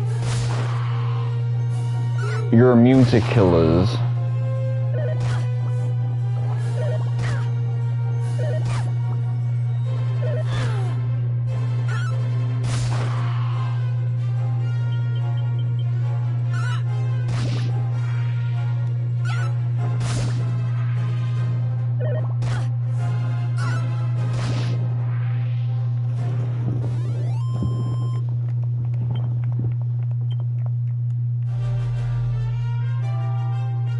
But man, I've been thinking about it. I was watching the trophy list for Persona 3 and I realized you don't have to do New Game Plus stuff. You don't have to fight Elizabeth. So now a sick part of me is thinking I kind of want to play Persona 3.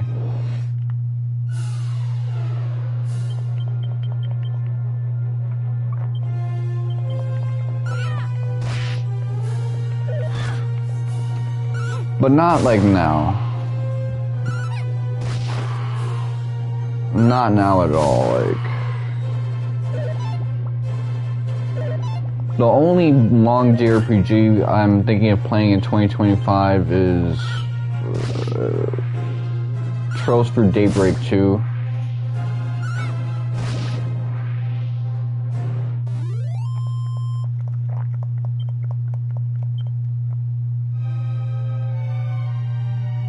And I have high hopes that we'll be playing Trails Through Daybreak. Well, is there anything like here in this forest?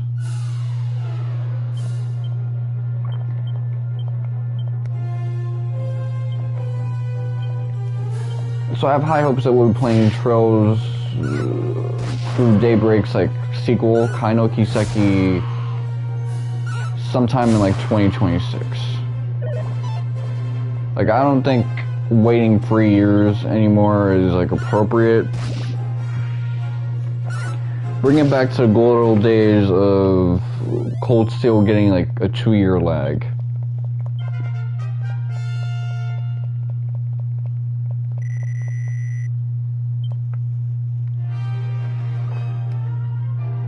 Especially because Kondo is talking about how he fantasizes that the wait time will eventually be like 12 to 18 months.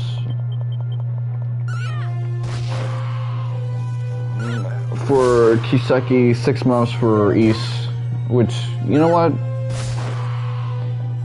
Yeah, that would be great. Especially since the series is like, it's so close to ending yet so far away. The next arc is going to be the last one.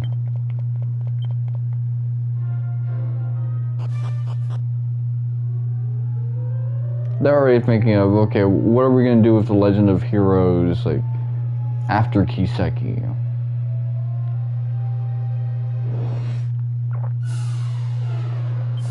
What's going to be the new saga?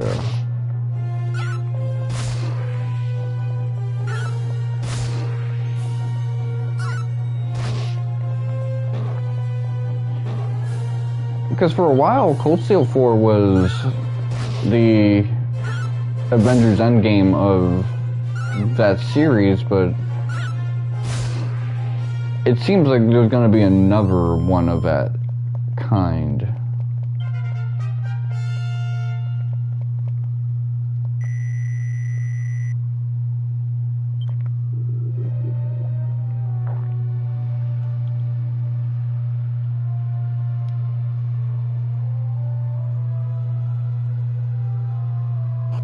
I think the sequel to Kai is probably going to be like that.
I've been thinking about, do I even want to do the next arc? Because I do want to play Kai, and I do want to play Daybreak 2, and I obviously want to get to the conclusion of this saga.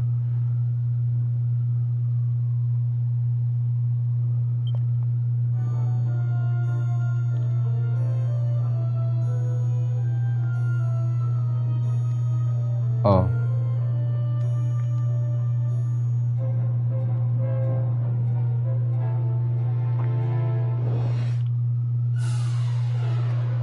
What I don't want to do is I don't want to try out like another 4-game saga. I mean, I've taken you guys through like Cold Steel 4 and Reverie, but not for like the other Cold Steel games, because, you know, I just started being a streamer around then. I took you guys to the Crossbow Saga, I took you guys to the start of Daybreak. Like, at this point I'm a Kiseki vet. I feel like I can speak with my chest out.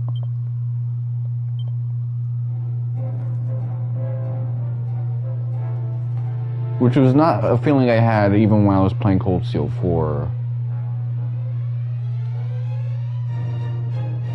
As much as I would say these confident opinions, no.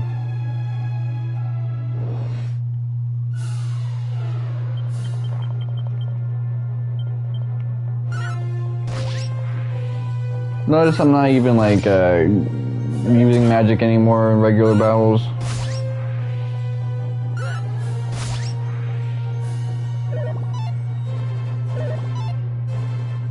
Dunzo.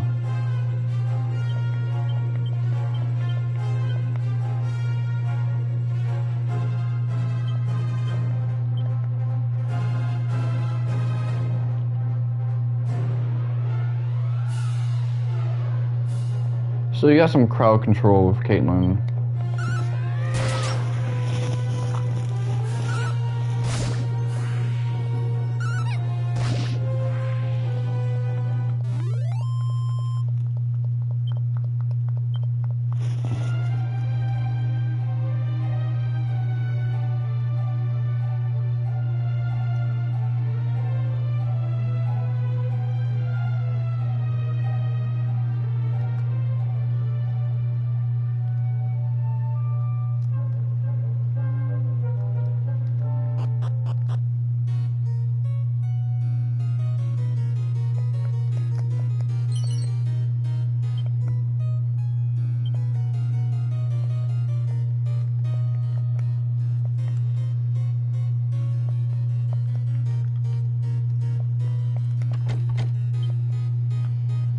So you can't even take the lockout from...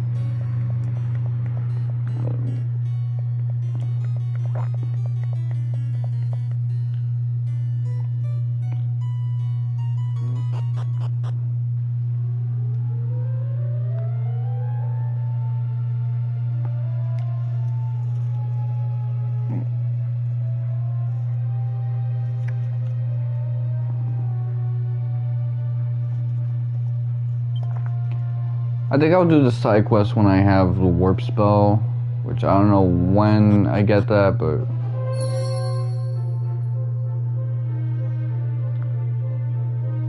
Dreamer's Tower. Okay, for you guys, I'm gonna start using the spells. Toadies.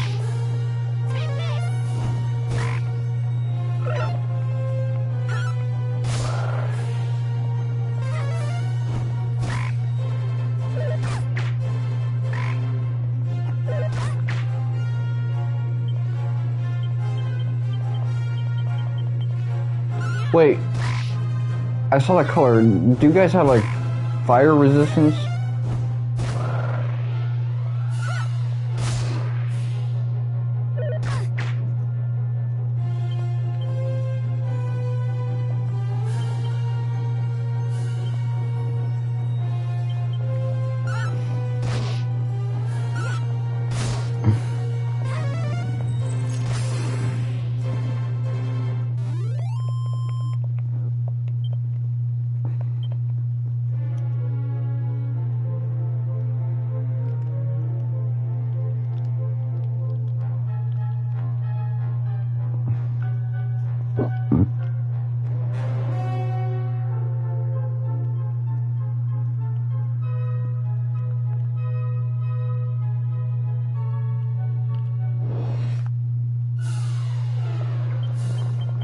But man, it feels good to be playing like mainline Dragon Quest, because the only game I've ever streamed from the Dragon Quest series on this channel,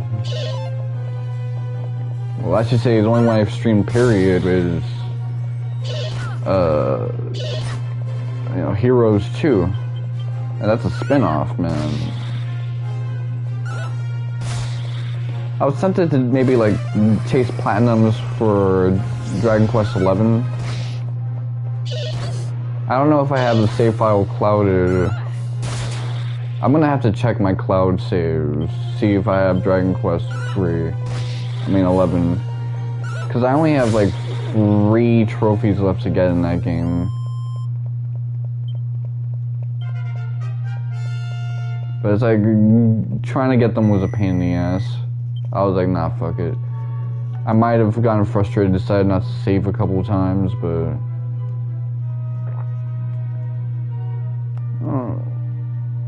I might not have a save file clouded, which is a damn shame, because that'd be like an easy plat for me. Pain in the ass, but an easy plat.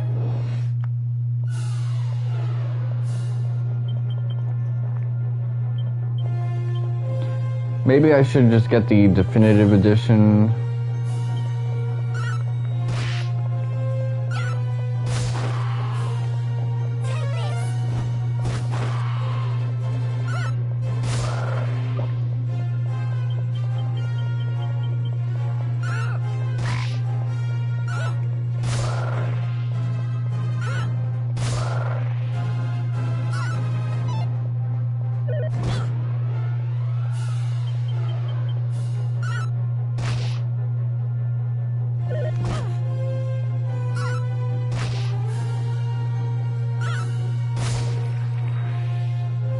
I realize, yeah, Kaylin's voice does not match her design.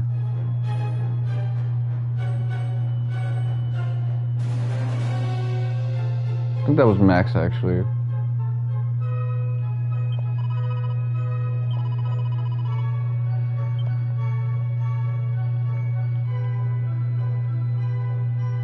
Deary.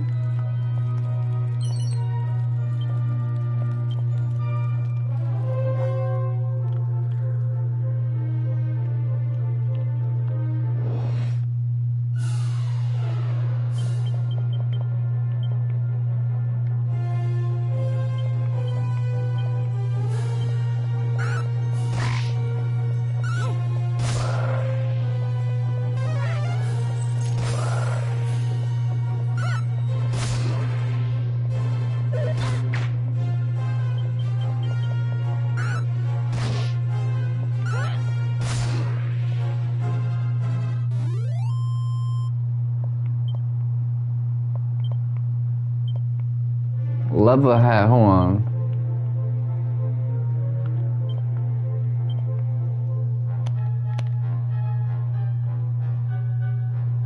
Headgear.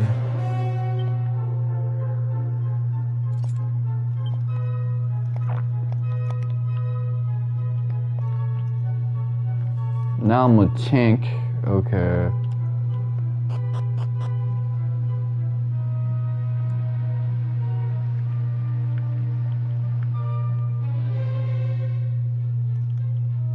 This place is dodgy. I feel like if I take a rest in this inn.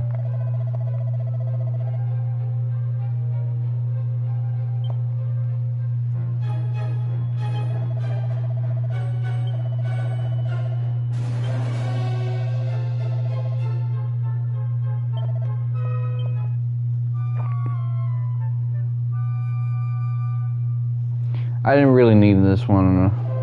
Waste some money, but fuck it though.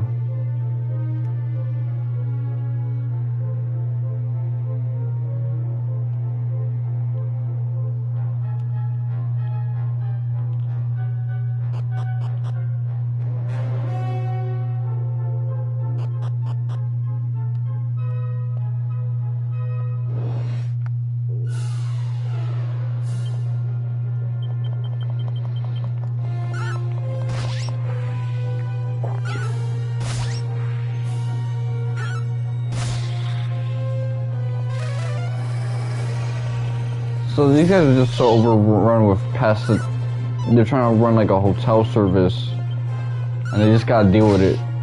It's not really realistic, but welcome to the hood, I guess.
Man, I feel so overpowered already.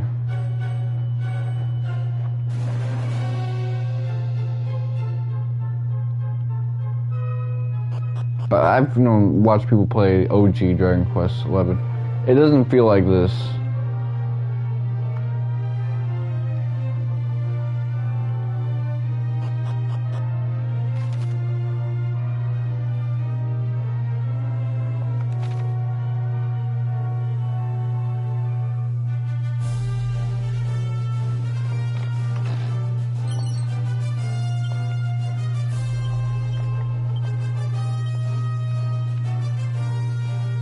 Okay, let's see. Shell armor.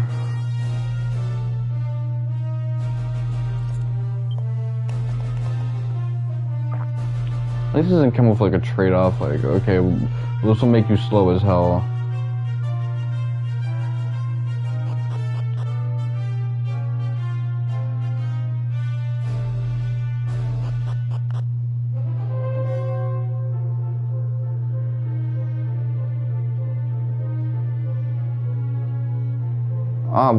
What's that smell, man? I smell something like nasty.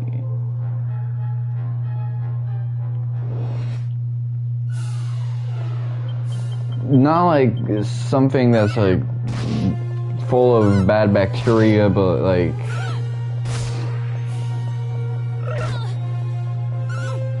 just something like way stronger than it needs to be.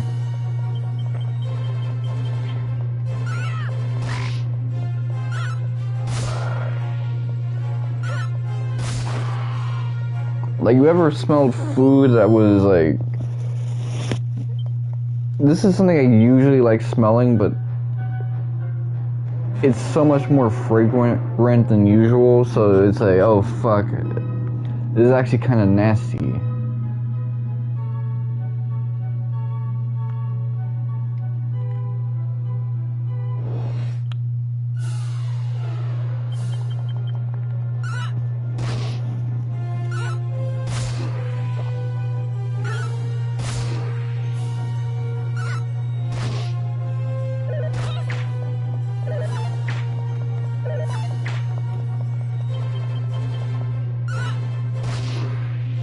Anti-diddler. That's what I see instead of ant-nibbler.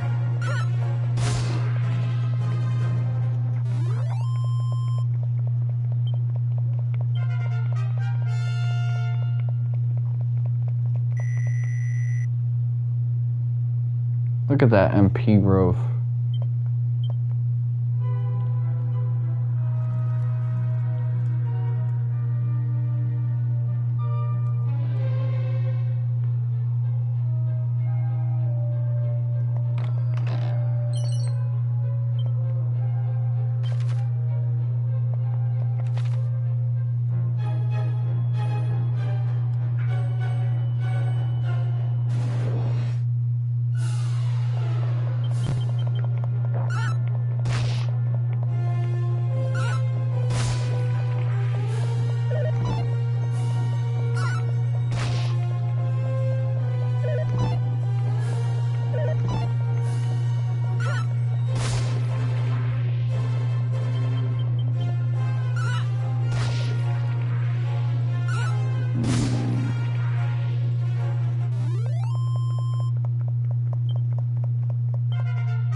So we got the group spells, that matters OD.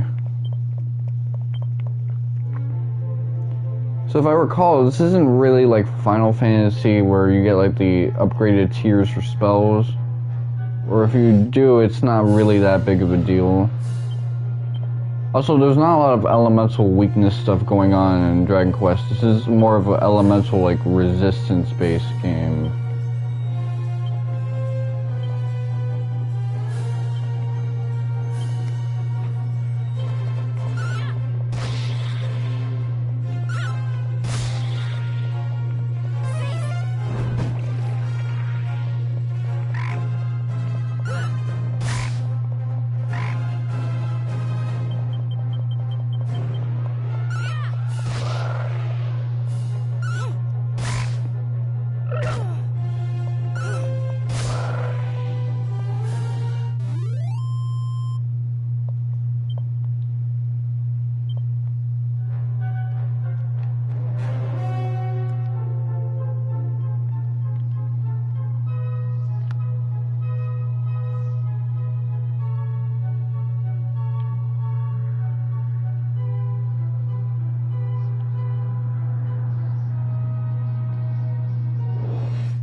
Okay, let's see.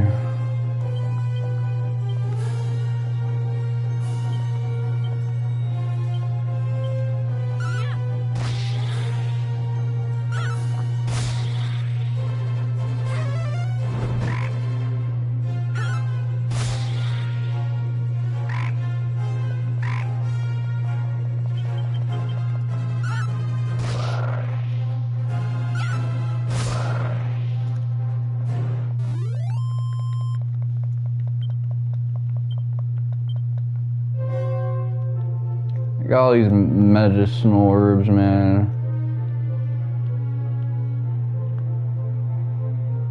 Boy, what the fuck is this?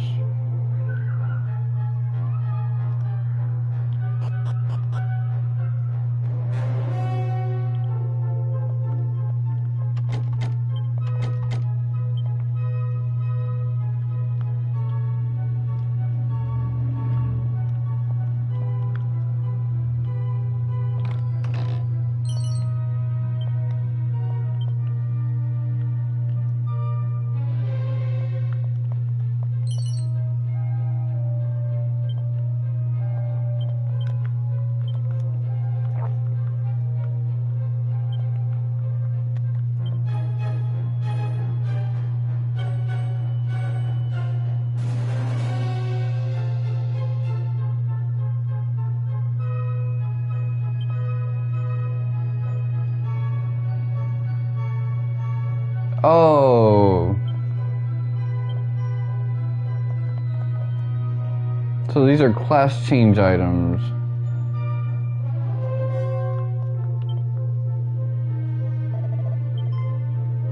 Well, well, well. So you've come at last. I've dreamt so many times of giving you this key. Heaven alone knows why. But it must mean something, so here you go. One thief's key. You'll take it, won't you?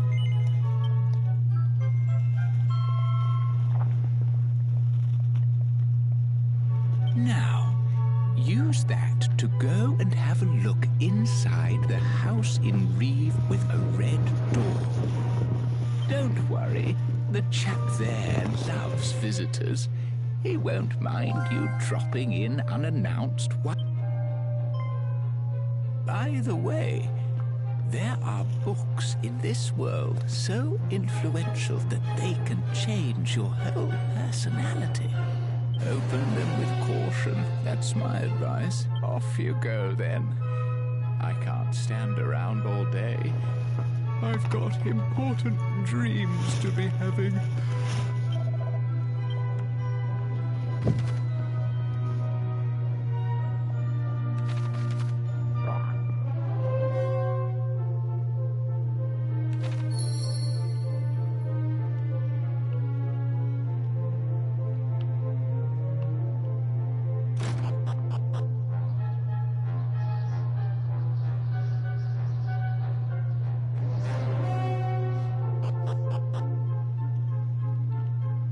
There's something I want to check first.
So that's the loop around.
Okay, I could see that kind of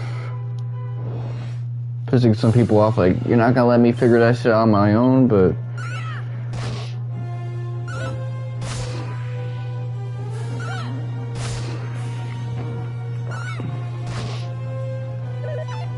it's all good in the hood for me. I just want to get up out of here.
This is why I got the thief boomerang.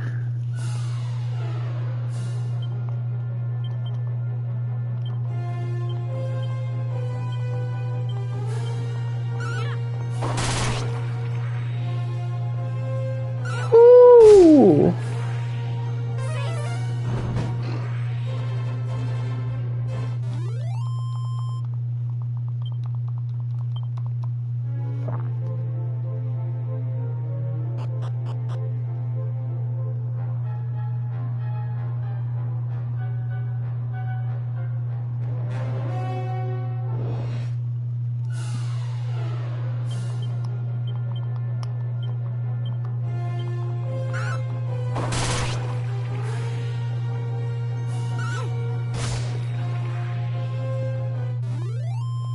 There you go.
Whew, look at that spread.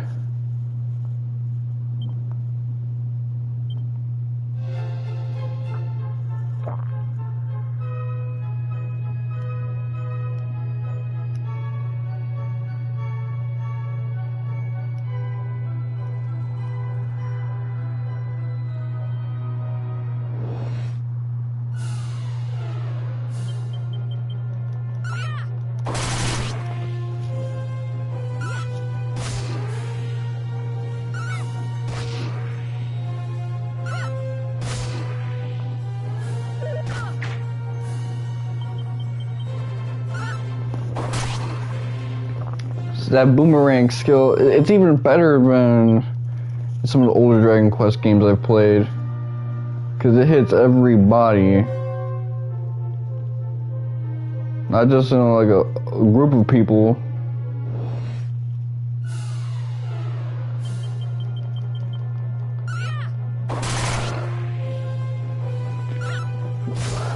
Oh man, I'm getting kind of hungry.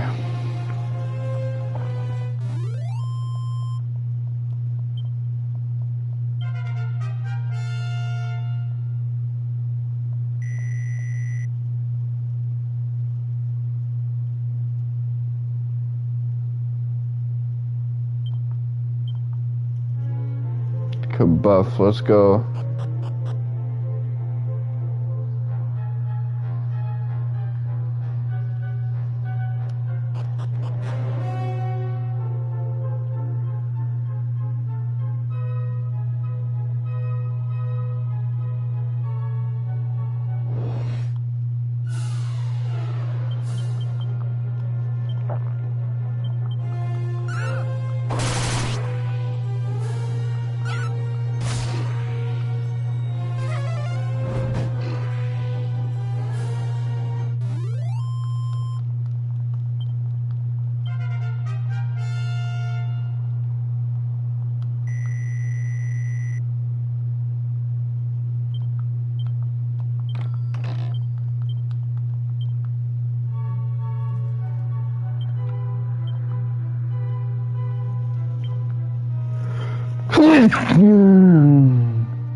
It felt like a bunch of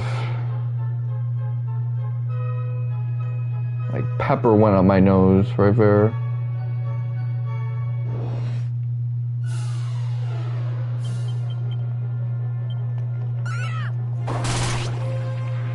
I like how there's a taper to damage as well. It's kind of realistic.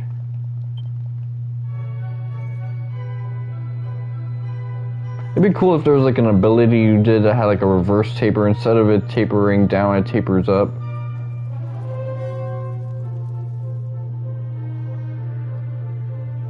Just like somehow hitting it makes it accelerate instead of slowing down a lot of the physics.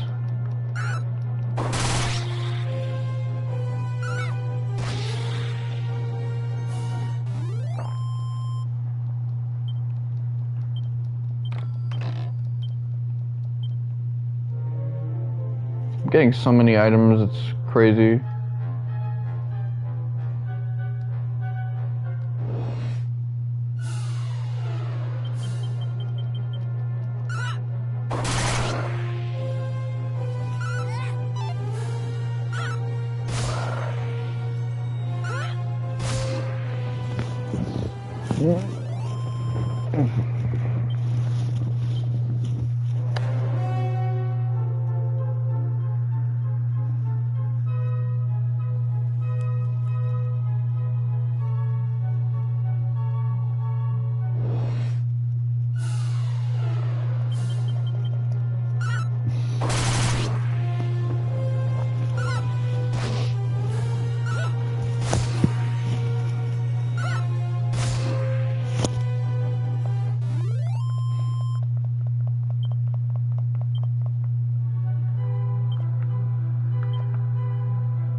Okay, let's see.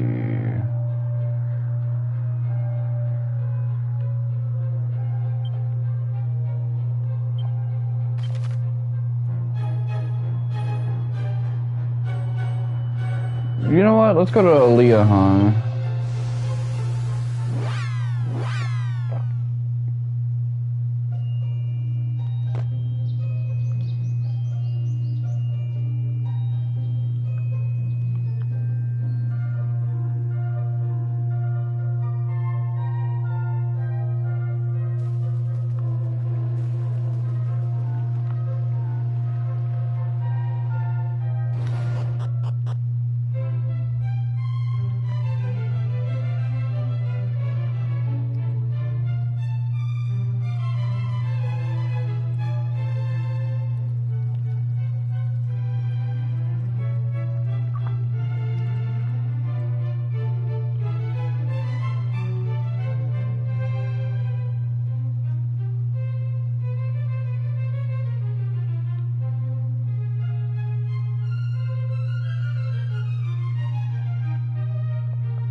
This is a red door, let's see.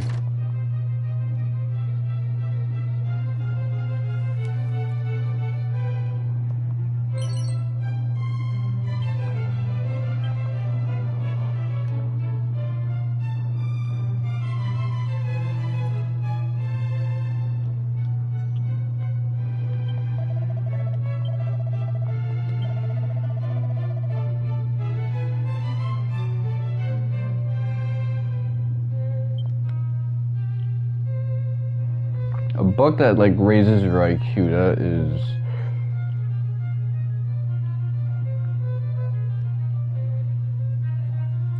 Wouldn't that be the country's dream? You can just have everybody like work these extra technical jobs.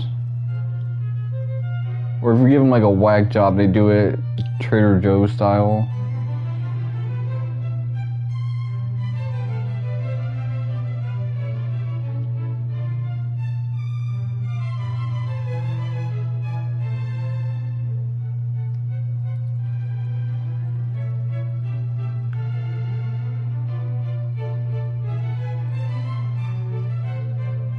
I've actually never shopped at a Trader Joe's.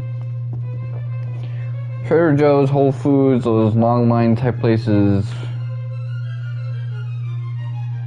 I'd like to, because I want to get the banana joint.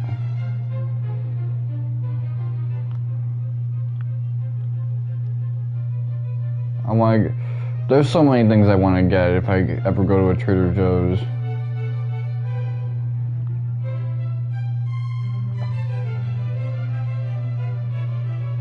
And it seems like such a dumb thing to sell, because it's like, okay, you got chocolate covered banana slices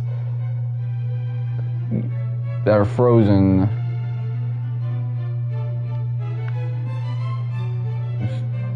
You know, something's up with that formula.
Okay, let's see.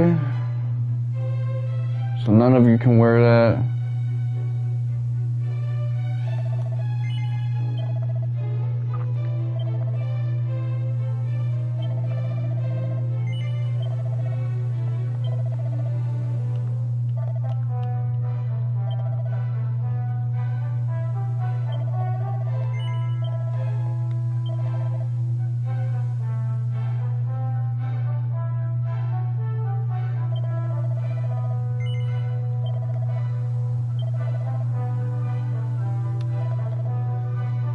Oh, you know what?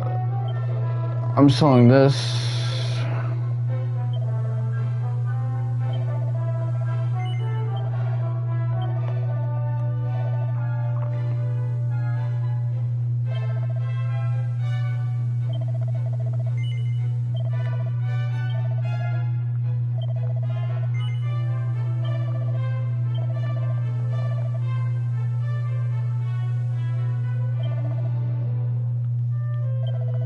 Also, like, I want one thing of plain clothes because I feel like that's an item that is possibly missable. Okay.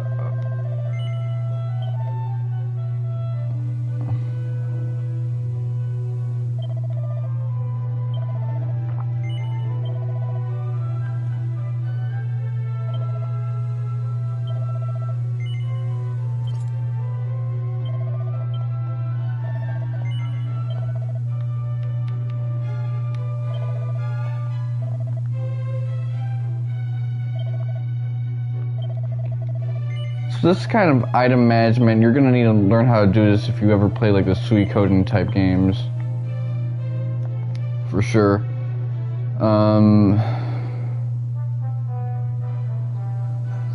So there's a door here that's locked.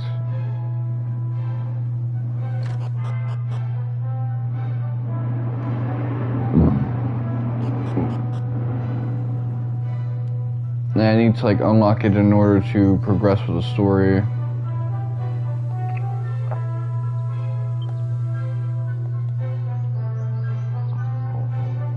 Pay a visit to a house in Reeve with a red door.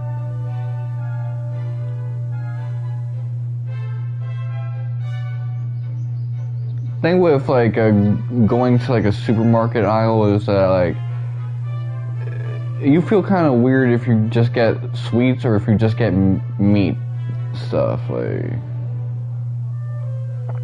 I remember 2019, I felt awkward as hell because I was with my mom's in the supermarket aisle, and It was like Fruit Loops. Nah, it was like Fruity Pebbles and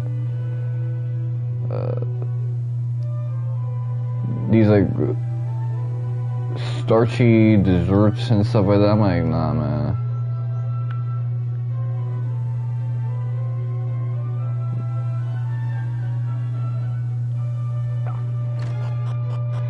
Thankfully, our nutrition game is up. Well, we still eat, like, you know, a lot of sweets in the house, but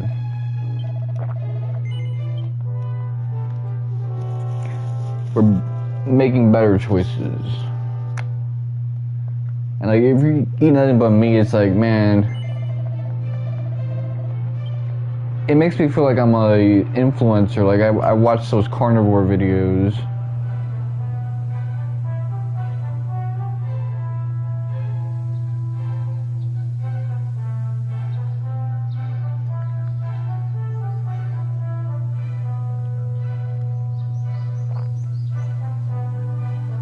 Like, at least if you shop keto,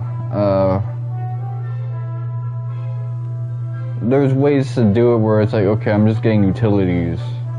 Oh, that's a normal dude.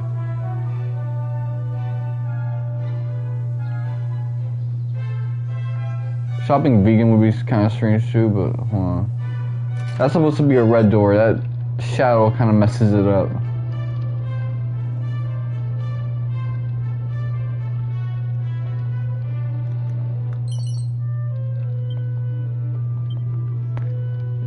For sure, I'm going to give this to Maxine.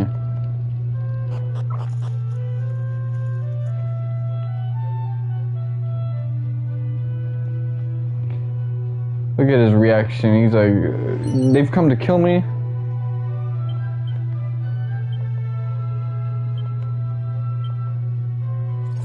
It's your turn with swagger.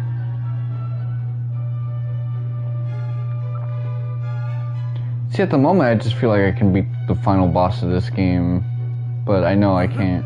I could have sworn I locked the front door. Did you find a key somewhere or something? You trespassing so-and-so? What's that? The thief's key? My goodness, to get your hands on that, you'd have to be... You are, aren't you? You're Ortega's child, the one we've heard so much about. Oh, my. Then I'd better give you a little something to help you on your way. Now, where did I put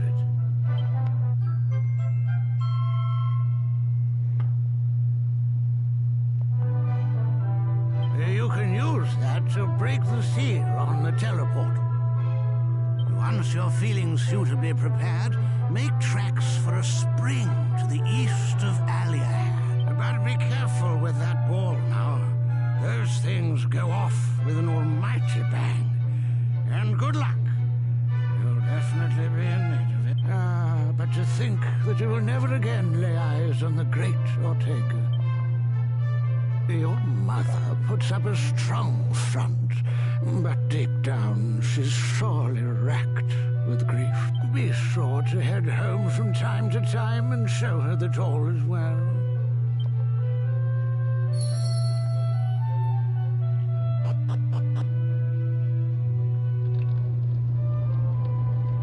Someone's gonna tell me, man, you would have never been able to beat this game back in the day.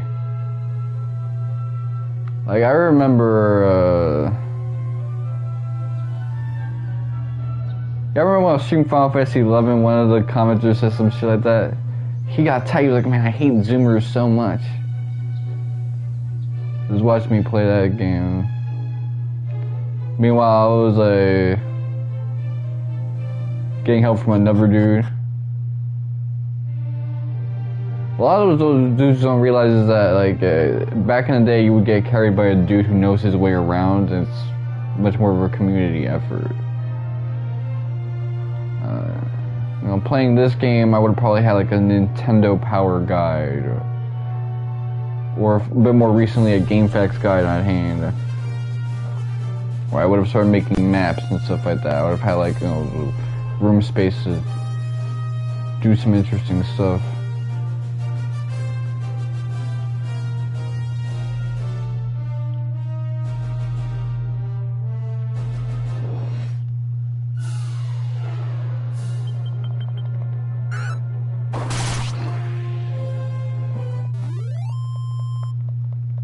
But so far, I'm really loving this game. Like, I say that about a lot of the games I've been playing ever since finishing Final Fantasy 16, which Final Fantasy 16 IU didn't really like. Mainland has a nice ass.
Okay, I can't cross that yet, so I have to go to on ship for that. I assume there's gonna be like a ship.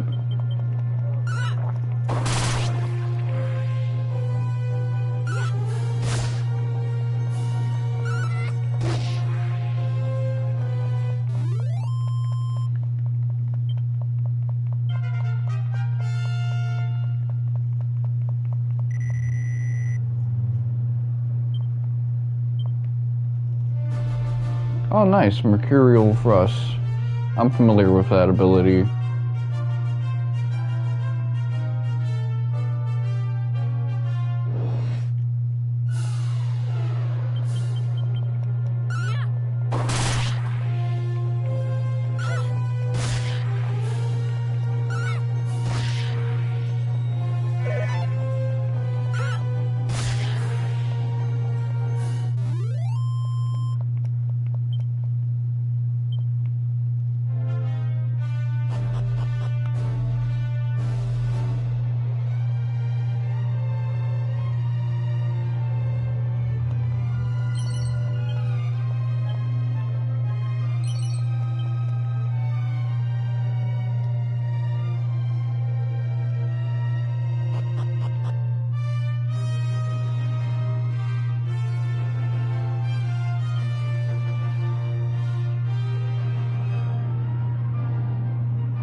Made my way back to Reeve.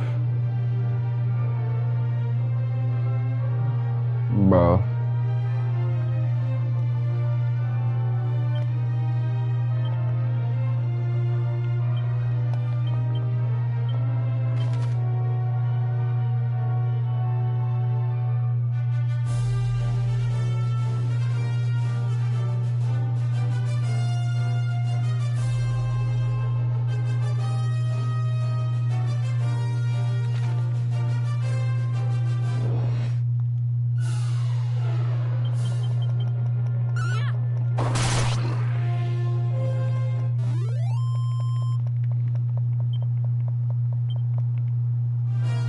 I just wanted to trek my way back to Aaliyah, whatever.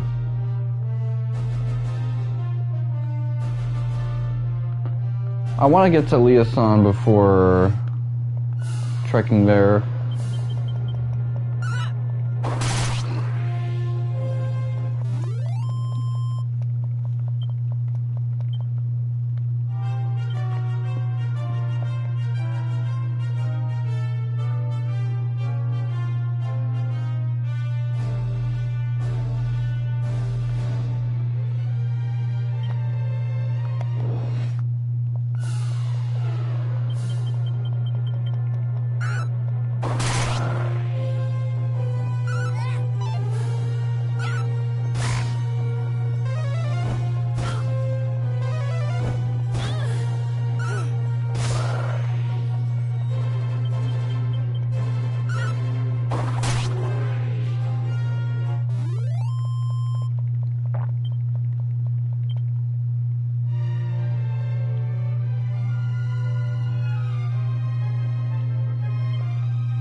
A crit from Maxine.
May I do? I was thinking, is it the sickle?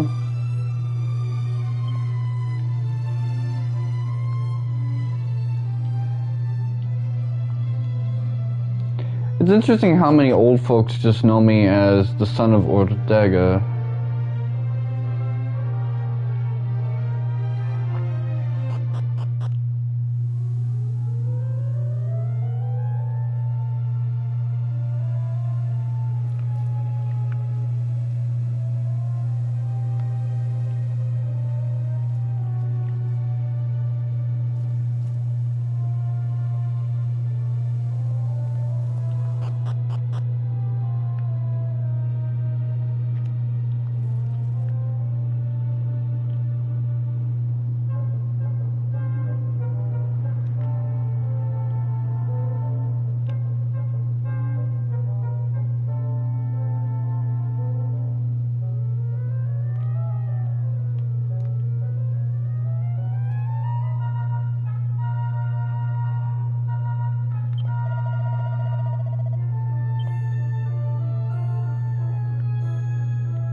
want to take this to...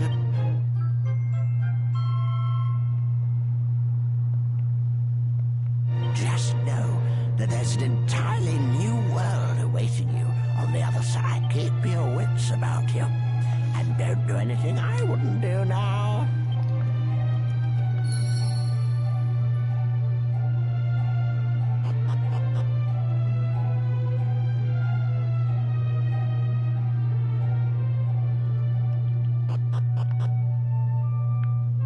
That's cool and all, but when are we gonna get a boss fight? I'm jonesing for one. We've already had like a cool dungeon.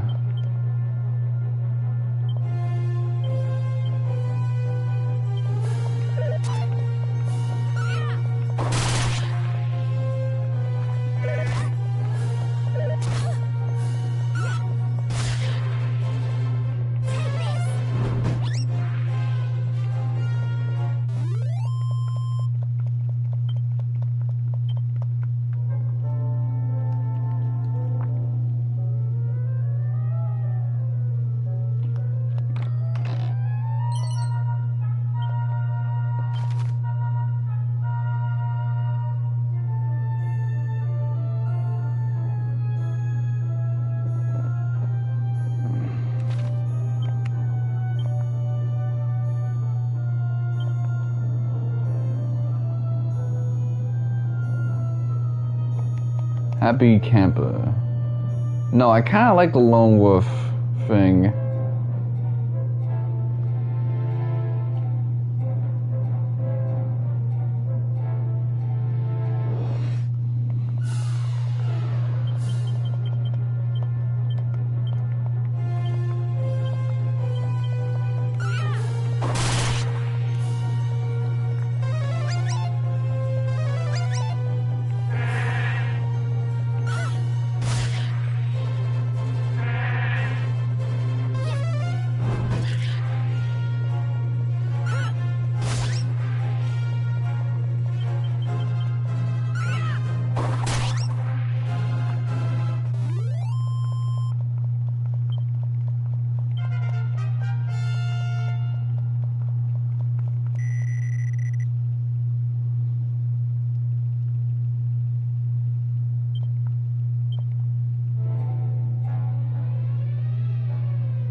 So, the most important character to have that would be...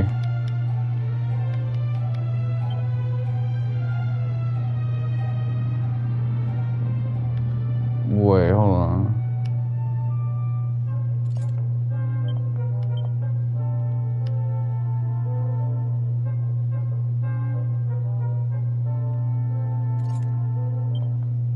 You know what?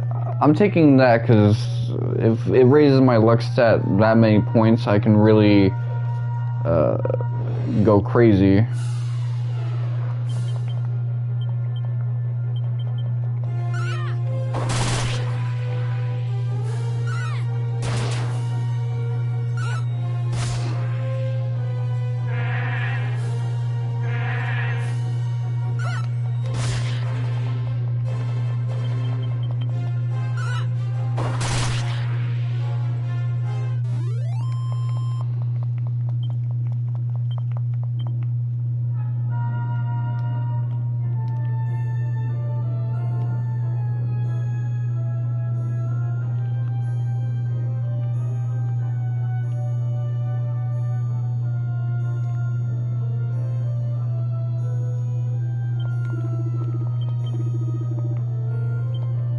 One wrong push and you're gonna fall into your doom, so shut up.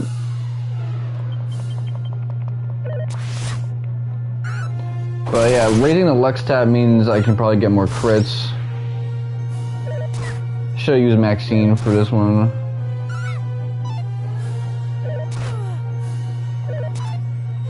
Okay.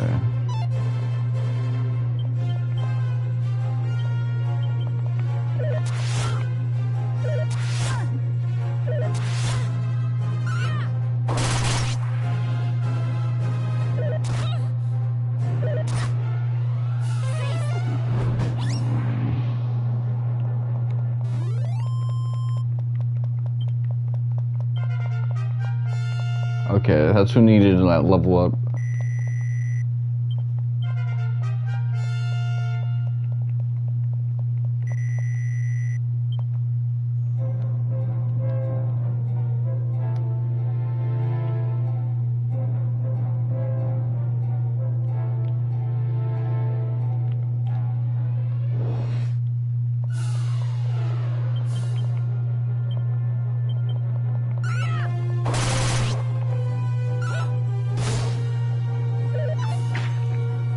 I'm not really liking this.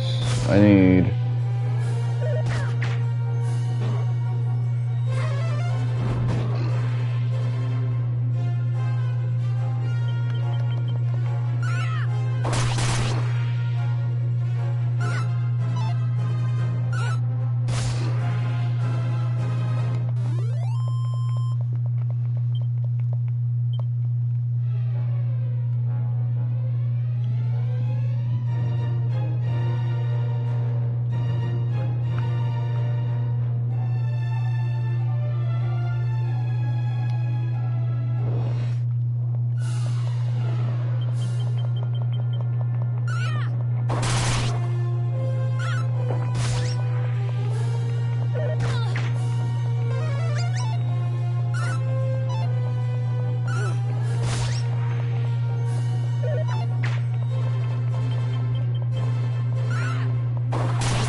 So they can like individually crit someone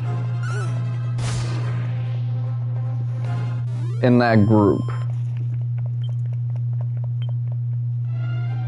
That might be the mechanic I just suggested in a non-conventional way.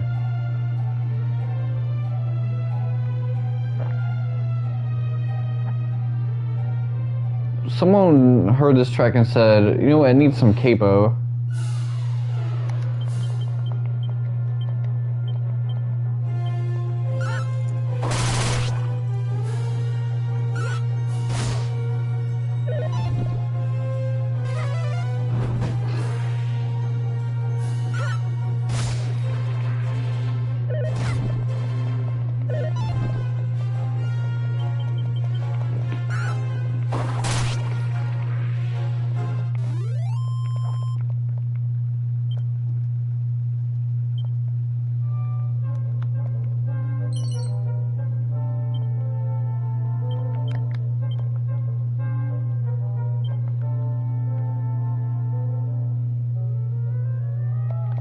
So it raises my agility though.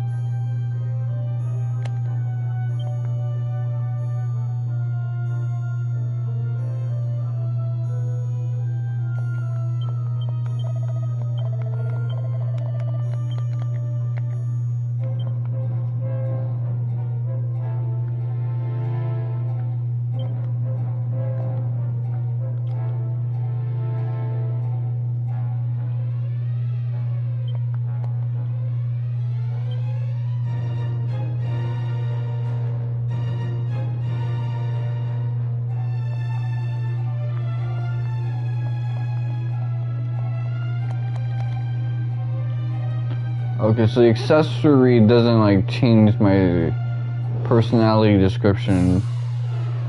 It just gives me some traits. That's all. Here's some extra luck.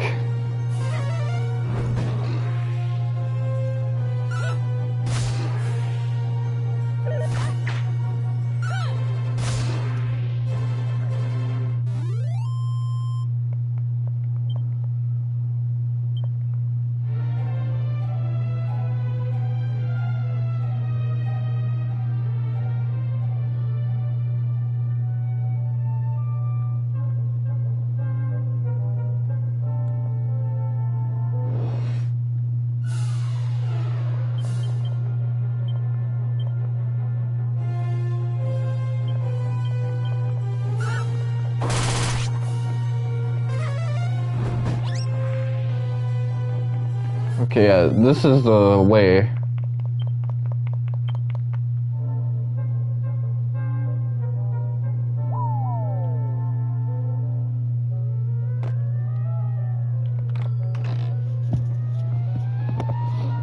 Fuck.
Heal, damn it.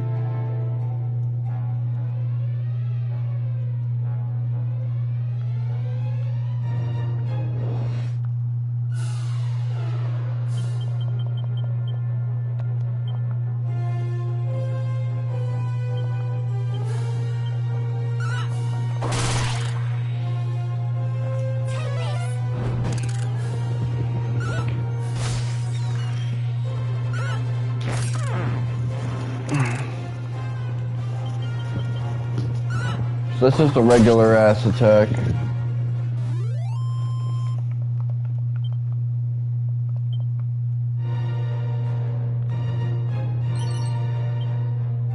$32 coins.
Schmurda teaming.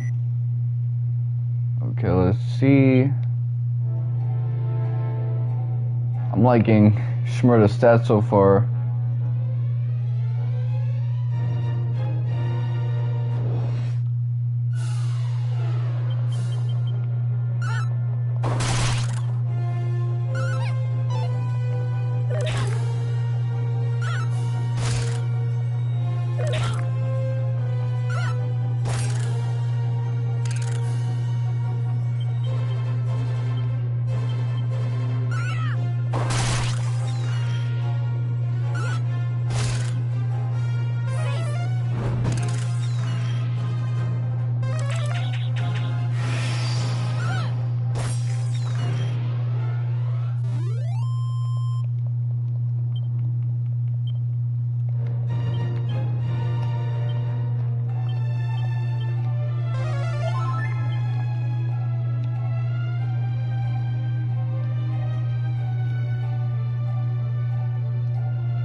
As long as Maxine isn't put to sleep, it's all good.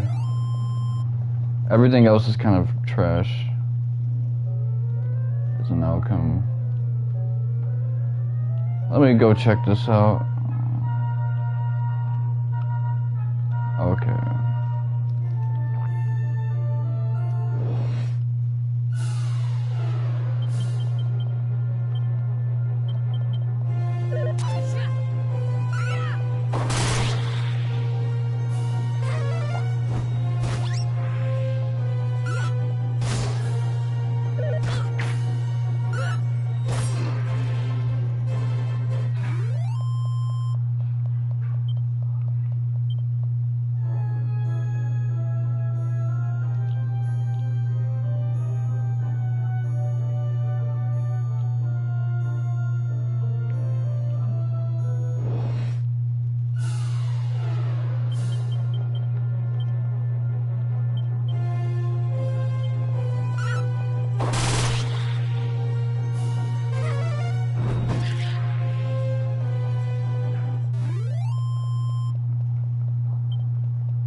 One thing I've noticed is that I'm not very consistent when it comes to the means by which I choose difficulty.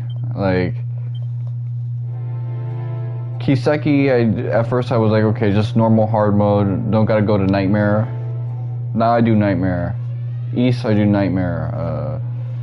Kingdom Hearts, highest difficulty setting.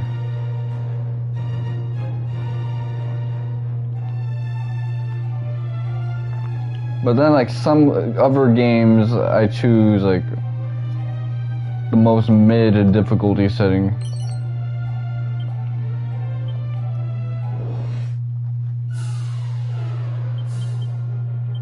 Like Persona, I didn't go choose a harder difficulty setting. Not even to fight the super boss, where like that would make the most sense.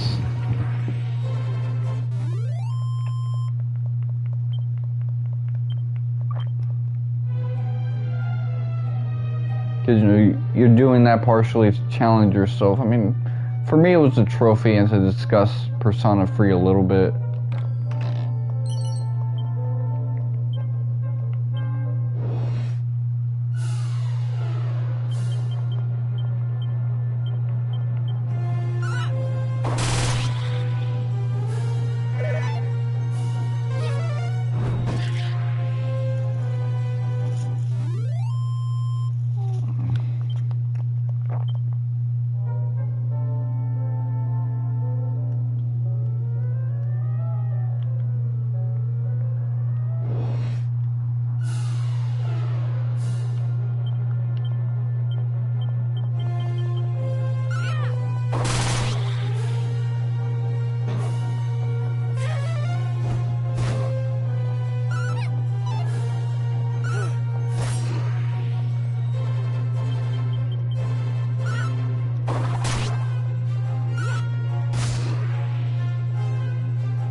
I'll use that as selling fodder.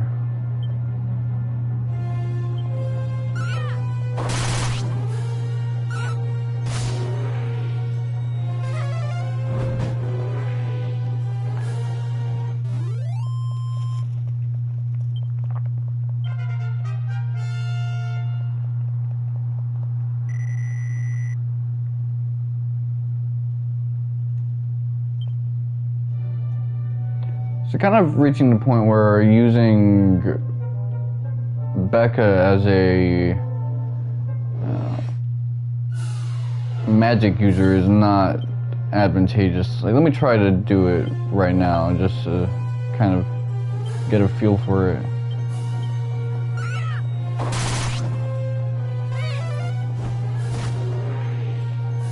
See, it used to be the premier option, but Now it's like there's better ways of using her.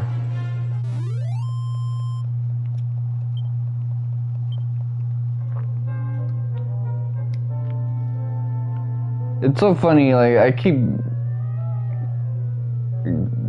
saying son of Ortega, but it's not really that, because I picked a girl as daughter of Ortega.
Random battles here. I mean, this place has such a tranquil theme.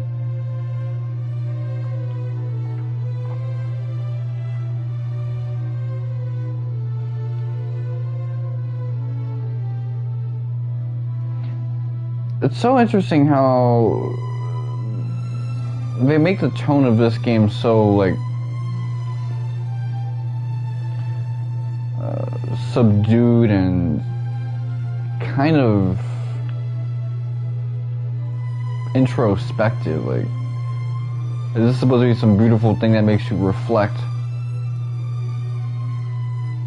But like,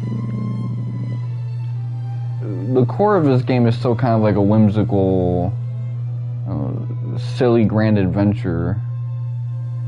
It's like lighthearted, but with like epic moments. You know, I'm in this town and this locale, and you're hearing this type of music.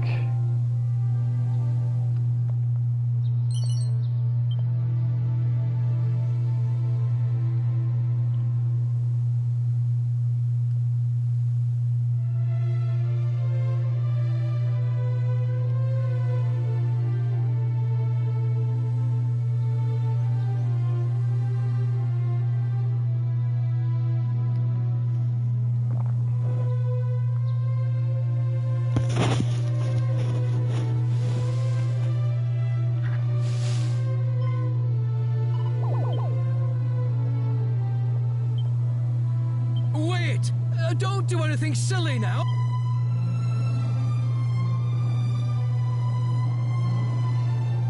Oh, thank heavens.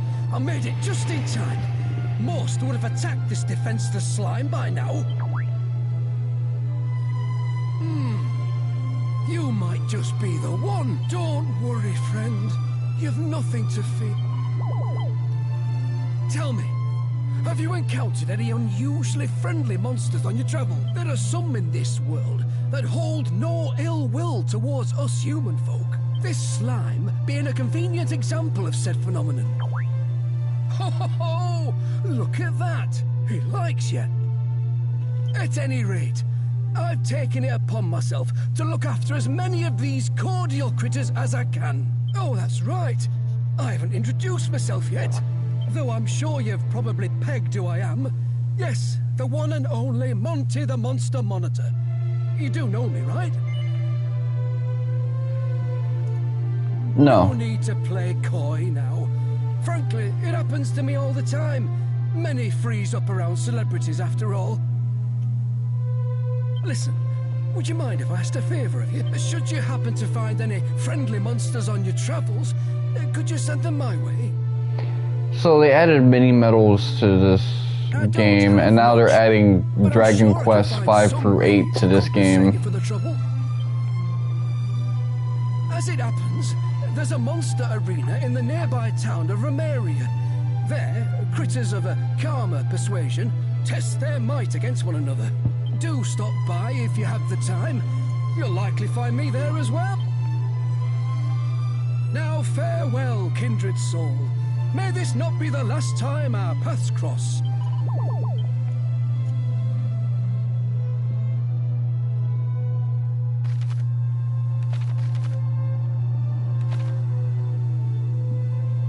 I'll look that up later.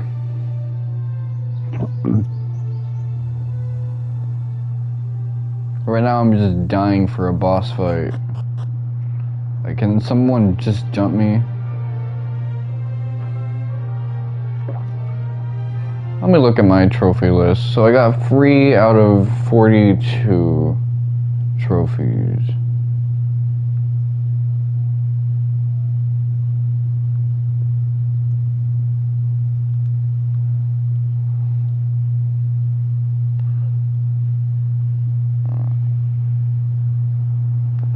Two, 3, 4, 5, 6, 7, 8.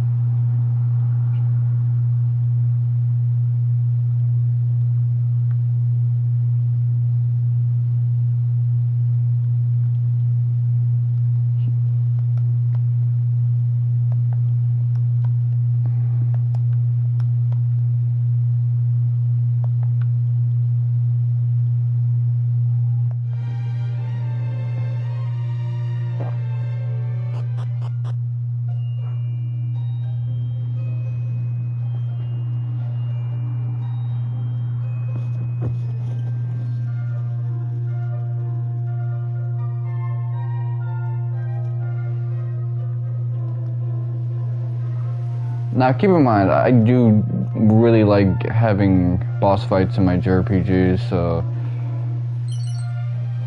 if it seems like I'm jonesing and tweaking out a little too much because I'm not getting that, understand one of the reasons I docked a couple points off of Final Fantasy III is that section where you're just starved for boss fights during these like long dungeon crawls.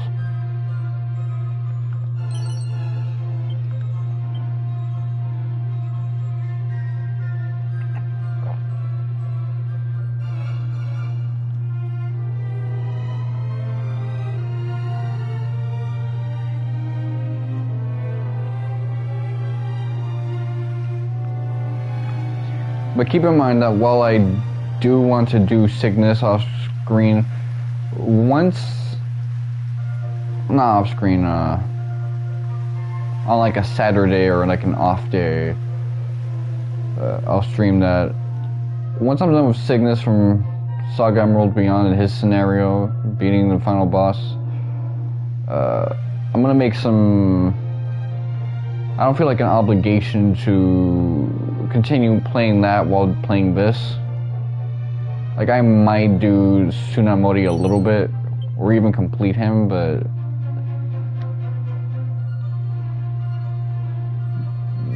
by the time I'm done with this, I want to make the rest of Emerald Beyond and my trek through that my priority, so I don't feel like I'm tackling multiple games at once.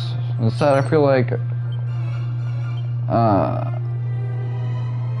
I'm taking a break from one game to play another.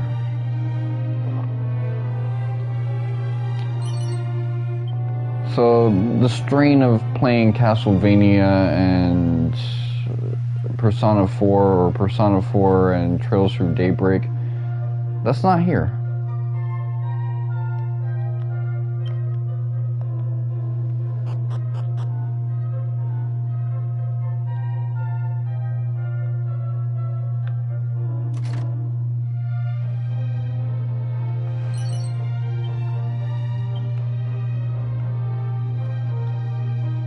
If this was a classic Suikoden game, I would have to like check my inventory like crazy.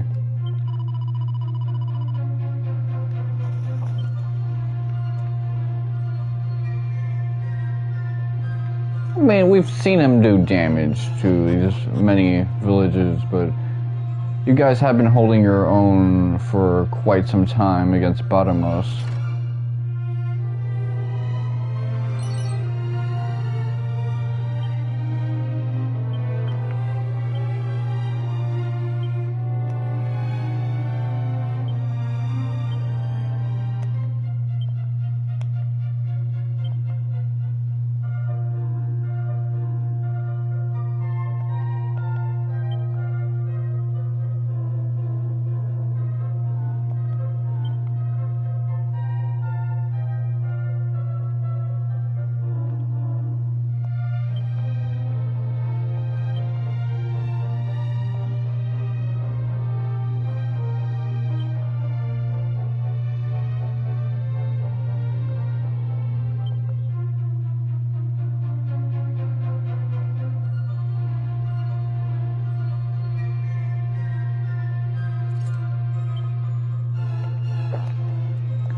Okay.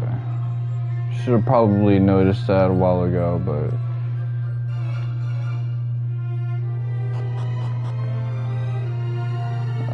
they rebalanced this game a little bit so everybody's viable.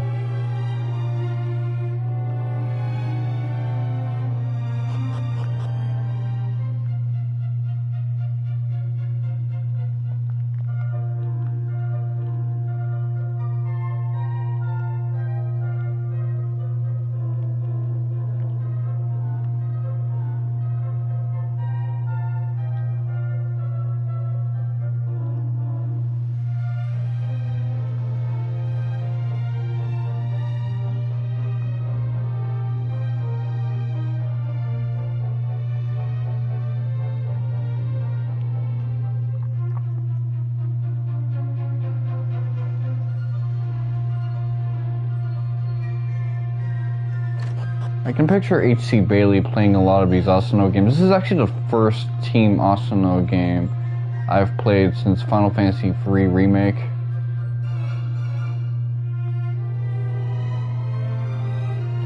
Like, I haven't played any of the Bravely Default games, Final Fantasy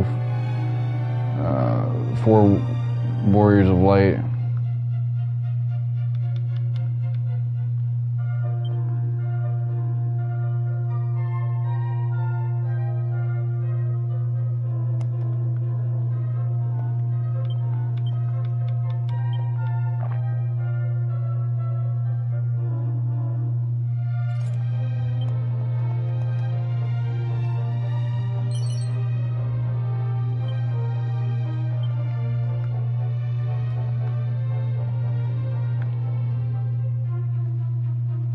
Stealing from a church. And Book of Acts, that would kill a motherfucker.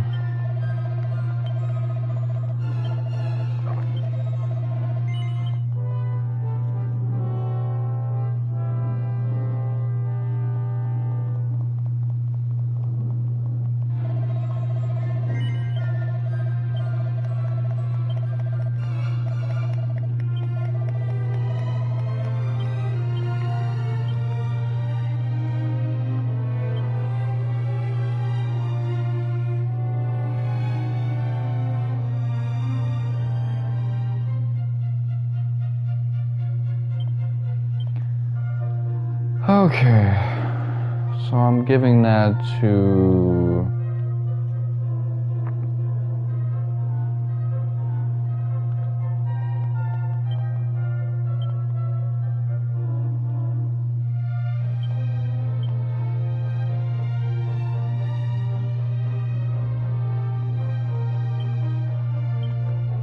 That's better than last time where you got like only one out of that. Okay, you know what,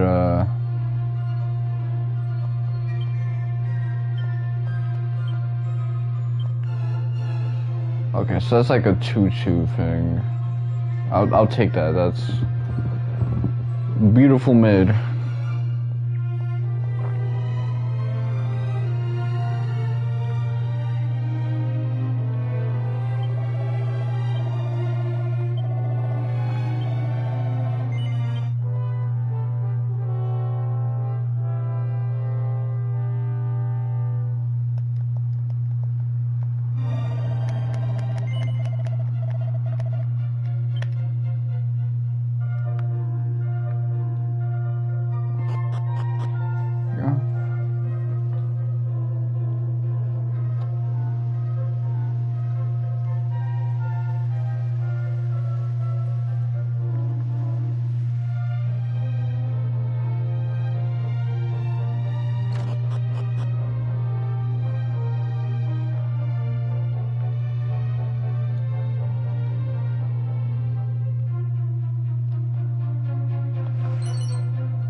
one thing I'm trying to like look forward to is having some time in January to get experimental with my game choices until Daybreak 2.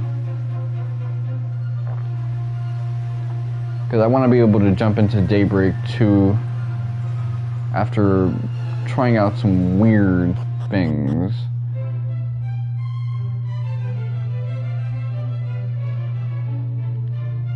I don't want to be like a FOMO streamer.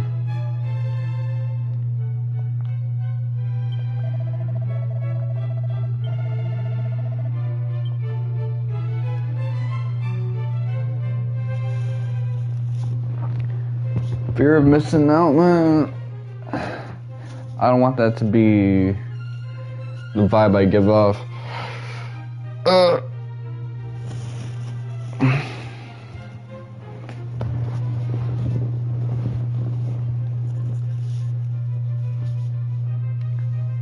That's why I played Persona 4 Golden right after Daybreak 1.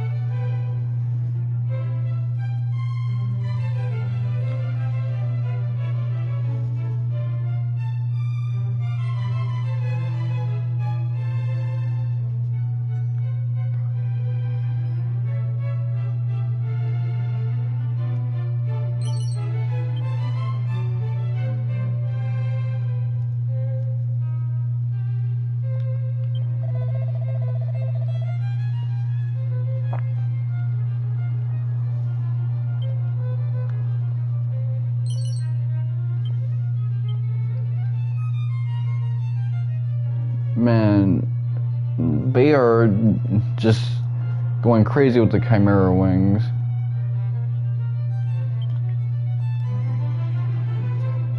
I do like how this waypoint thing isn't giving up the game all the time.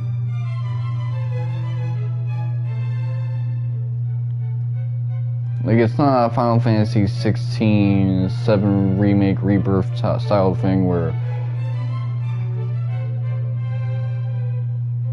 it's just hitting you with them quest logs.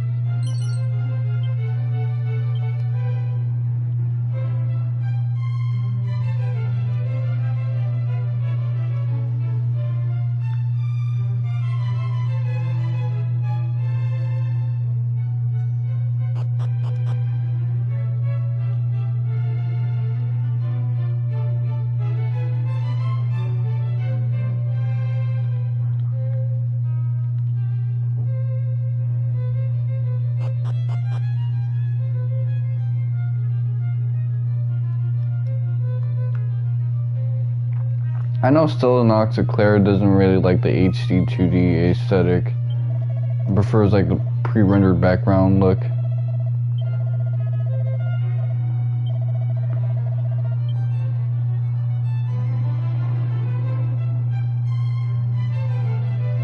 But to be honest,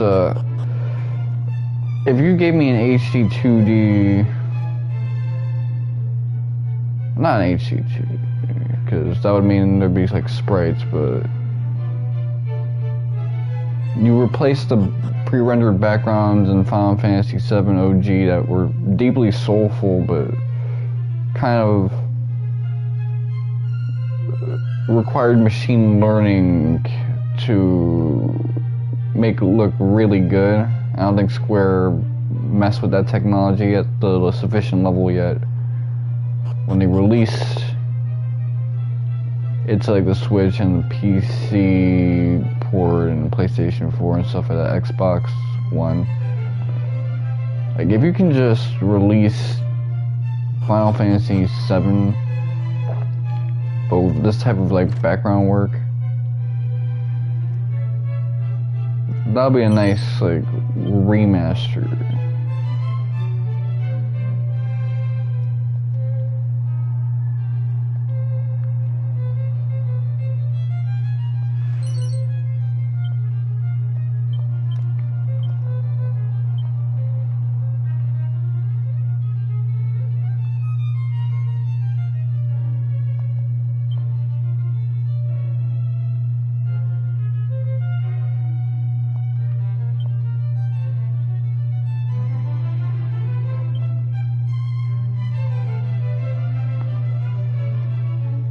Okay. Put that joint on.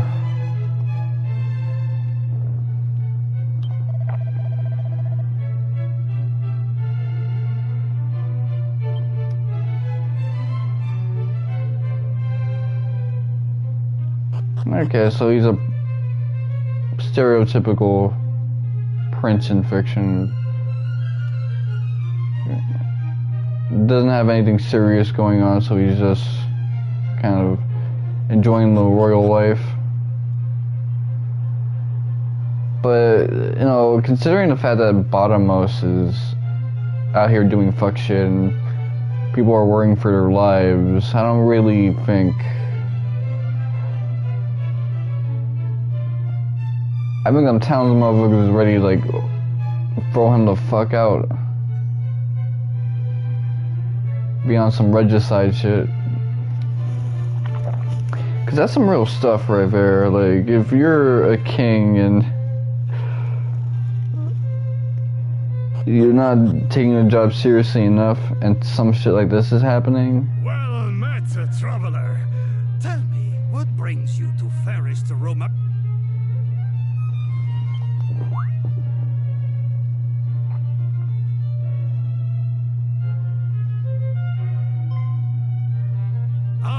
I see. You must be the hero of Aliahan.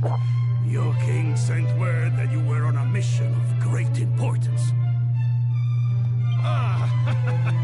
It is an honor to at last meet the scion of Ortega in the flesh. Your reputation precedes you. Now, Romaria. there is something I must ask of you. I've seen articles making like catastrophizing points that Romania and Moldova might be in danger depending on how Russia-Ukraine ends. That despicable brigand Robin has stolen from us. I've seen so much weird like catastrophizing or articles kind of on both sides and on every position on that war. Were you able to return it to us? You would prove yourself a true hero. And I don't see it with like having a good outcome either way, but at the same time, it's like some people are saying some wild stuff. Believe me, you will not get a better chance to show just what a descendant of the great Ortega can do. Go forth, and may luck travel with you.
But it seems like Dragon Quest XII is not near the end of its development. I was thinking, man, 12 might be the thing that drops 2026.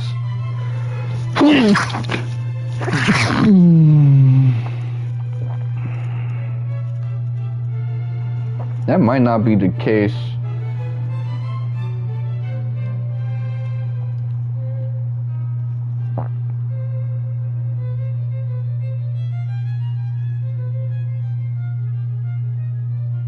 I think they, just based off things Yuji Horii has said.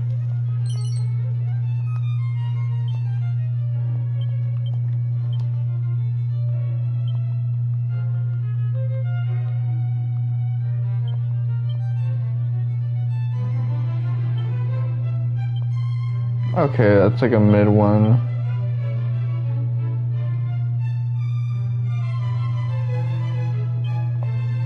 I'll take one for myself just so that if I need to like heal somebody quickly, I can do that.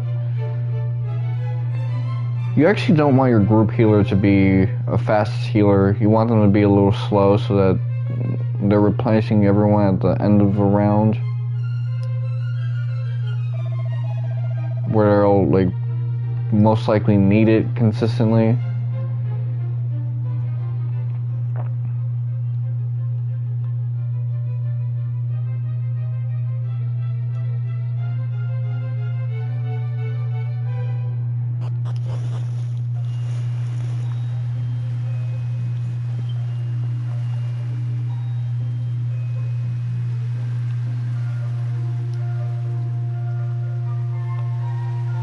The chair kind of looks like a treasure chest.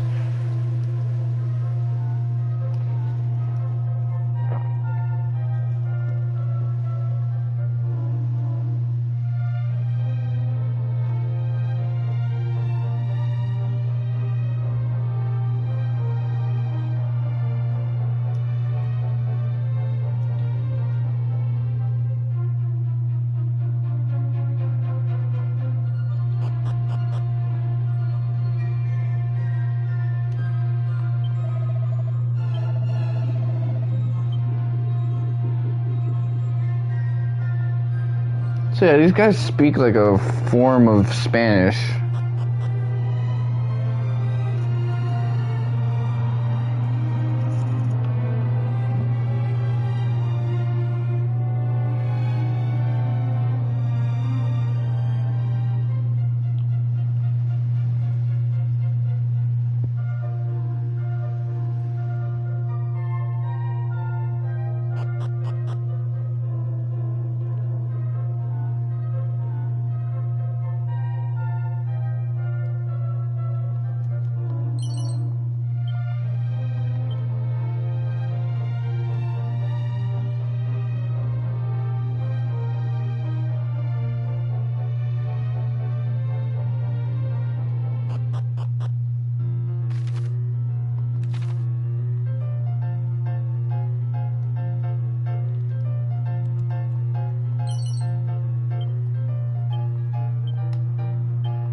Yeah, it would have been better if I save scummed for that, but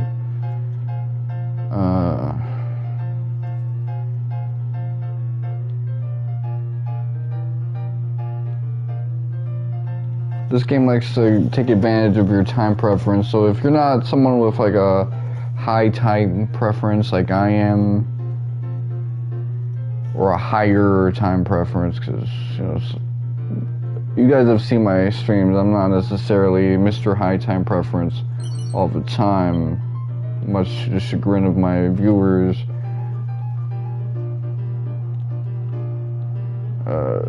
Yeah, just go in front of a pre-save and then do this one by one, getting high rolls, because you would want like a +2 or +3.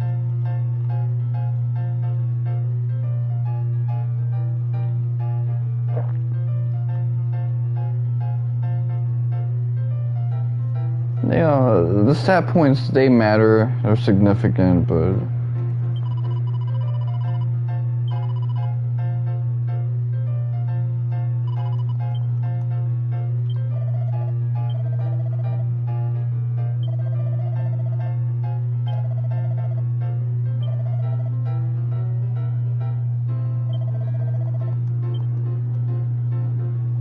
okay, so we got like a bank.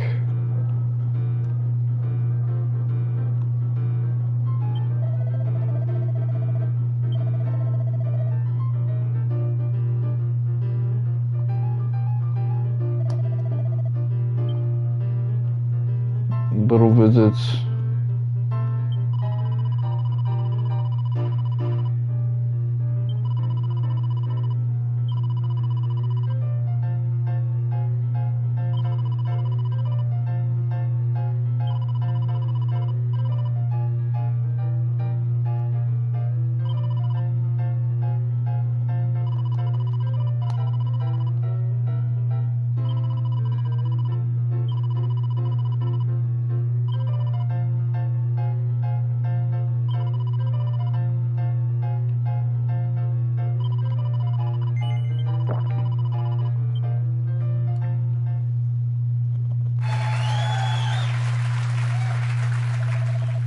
Wasted some money doing that, but...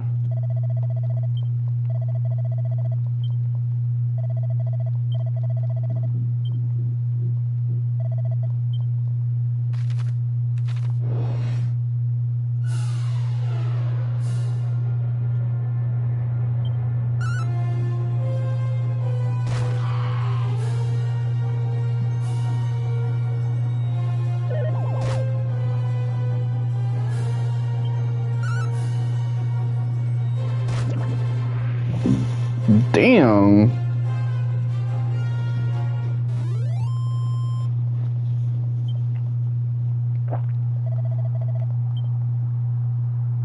I was thinking maybe I should have a couple more party members, but...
Oof.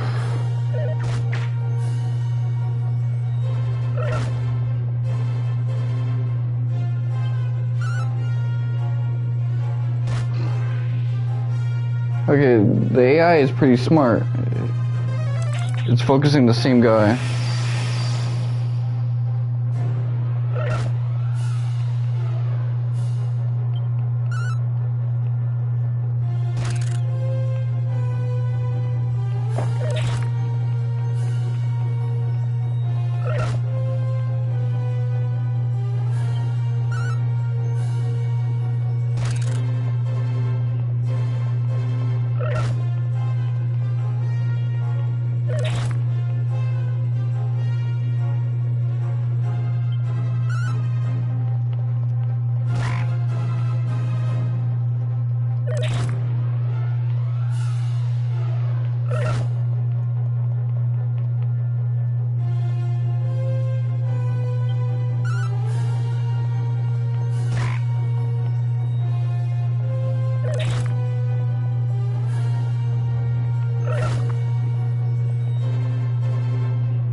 Okay.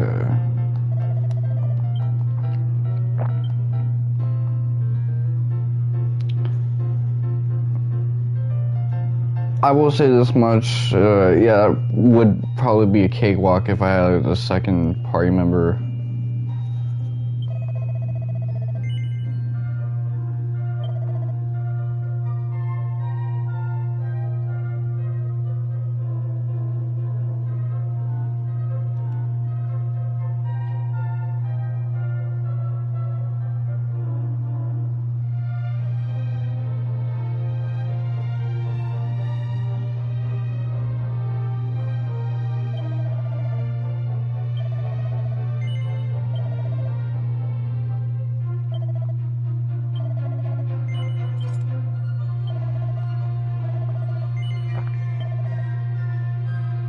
You know what? The time has come. Let me sell this. Your plain clothes.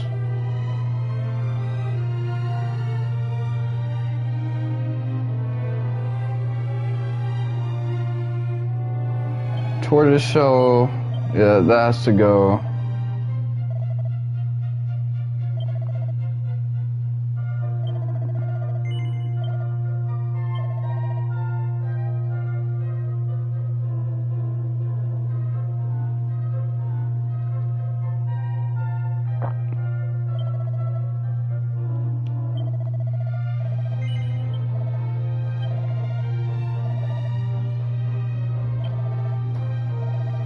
I am starved.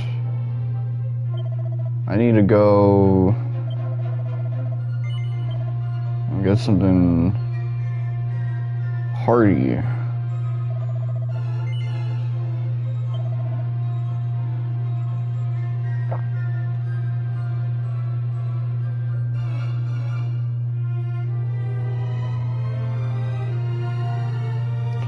So this is really good for luck.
Okay, well, you know what,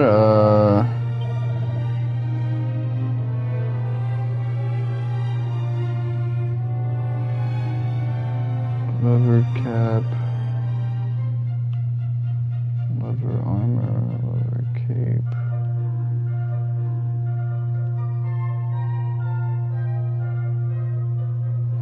Let's see, that's like almost.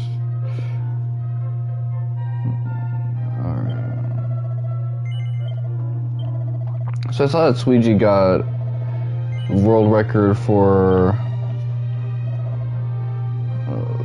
70-star Mario 64. Now he has like all 5, which no one's gotten all 5 since 2011.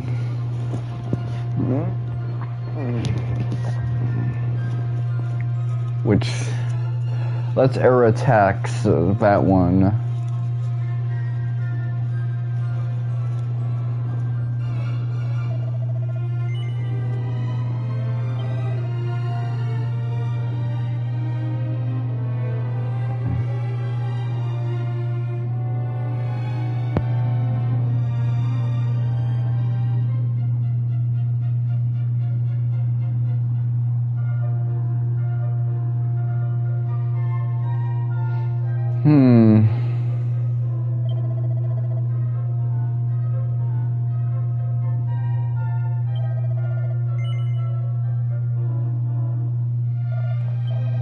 I think I'll leave the...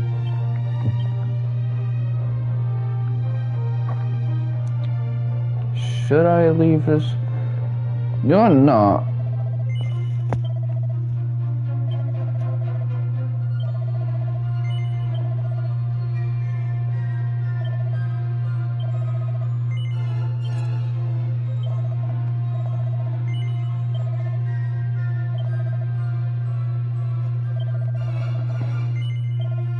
I've been using that copper sword for quite some time. I gotta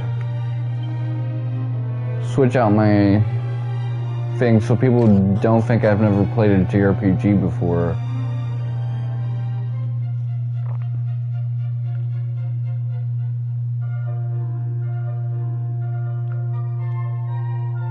I've been talking a lot about insecurity and caring what other people think this stream. Which is uncharacteristic of me, but you know what? Just because you don't care about what other people think doesn't mean that you're not going to get annoyed on the receiving end of mass opinion, but you know what? I'm streaming a video game. That means I'm kind of opening the floodgates for criticism just because I'm making a critical piece.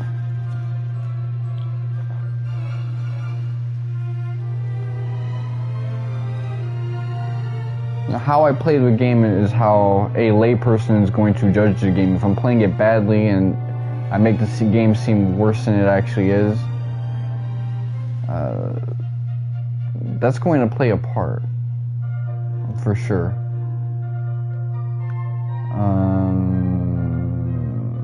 Alright, let's see.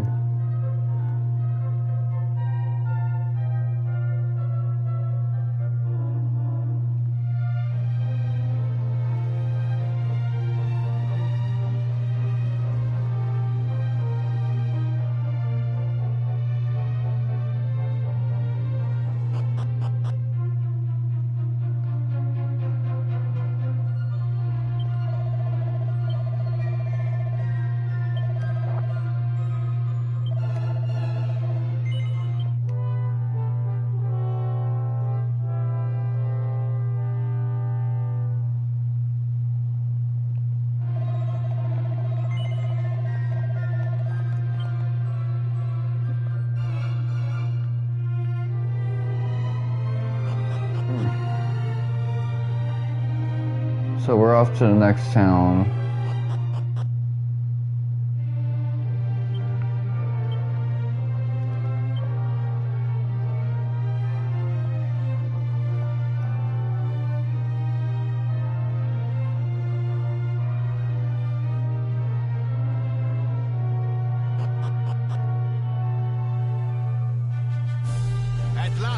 You know, I put this game in, to my horror, I found out that I still had...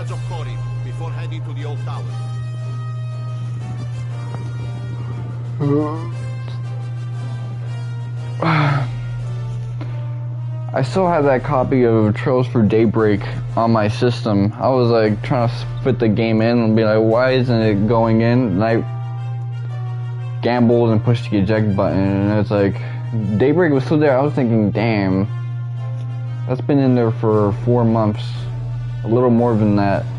I wonder if it's fried, and I play the game and Daybreak is fine. March, Cavalieri!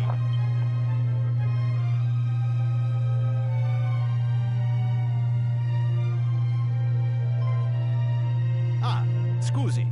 By any chance, would you happen to have come from Aliahan? Then it is as I thought. We recently received a letter from the king of your nation. He mentioned sending a warrior off on a great quest. You are exactly as he described. I had hoped for some help tracking down our king's crown. You see, it was recently stolen. As a result, the outpost that leads to Ortega is closed until further notice. Mi dispiace for the trouble. I am truly sorry. I know this will not help your journey. However, the outpost will be open soon enough. We believe we have found the hideout of the thieves. The crown will be returned in due course. Viva il Re! Sounds like those ruffians are in the tower to the northwest. The one that's just over the mountains. See, I saw it once when I made the journey to It's always someone with a Benjamin Diskin ass voice. It is quite the trek, let me tell you.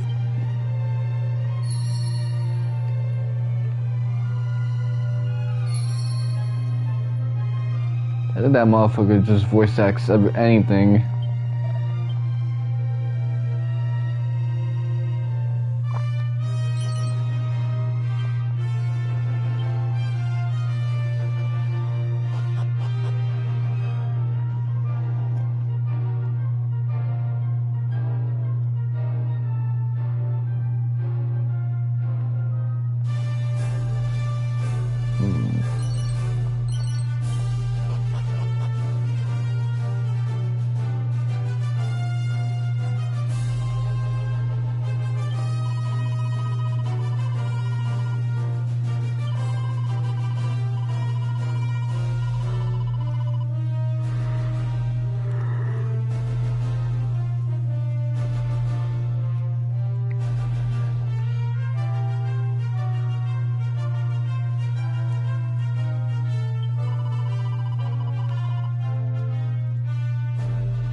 Yawning hard as shit.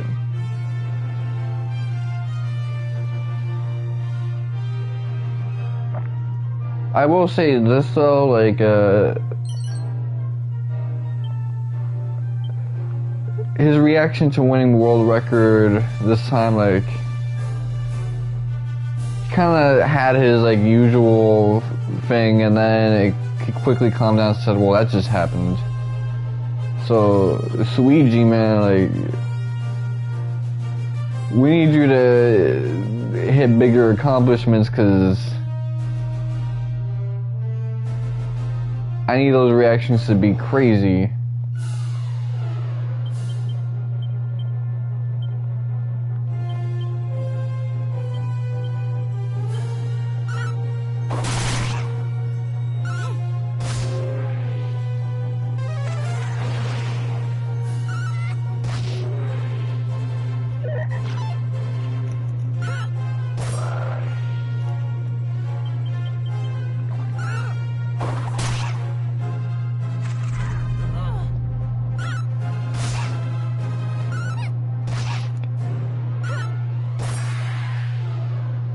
Why would you try to stop Shmurda from using MP of all people? Okay, now I don't have to... Yeah, her MP is back to full after that.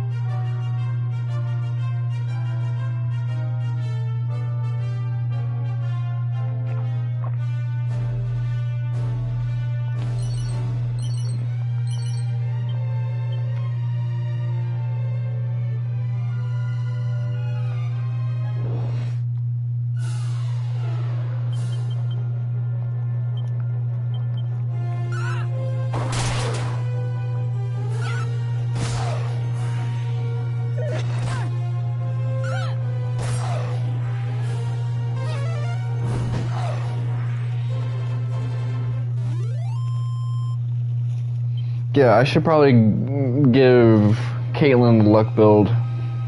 Remember, Caitlyn started off as one of my weakest party members, and now Caitlyn is handy and dandy.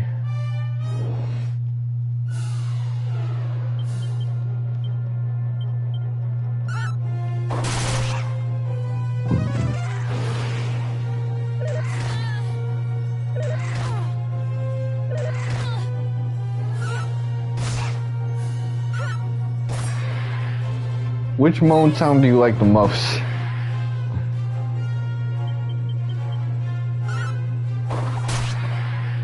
Okay, this guy is...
Oh yeah, I was thinking of Eric from Dragon Quest 11 when the started stream. I was thinking about like characters that have that weird Super Saiyan blue hairstyle, because the Dragon Quest 6 Pro Tag has it, but then also Eric has it.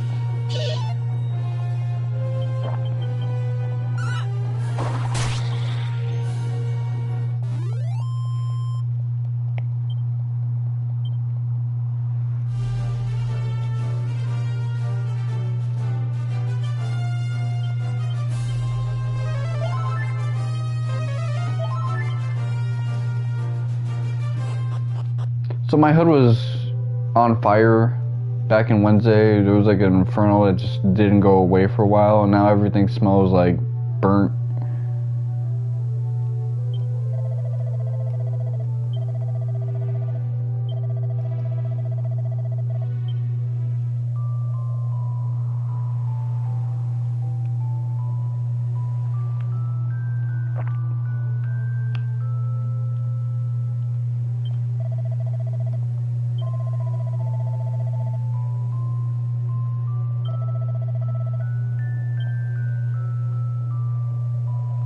This guy thinks he's Chad.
I hate when motherfuckers gas themselves up. But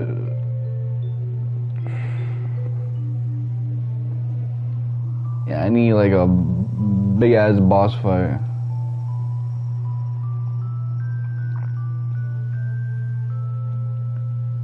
You know, it's interesting, like, this game does a lot of what Final Fantasy did the month prior to it. Final Fantasy came out like December of 87. This came out January of 88.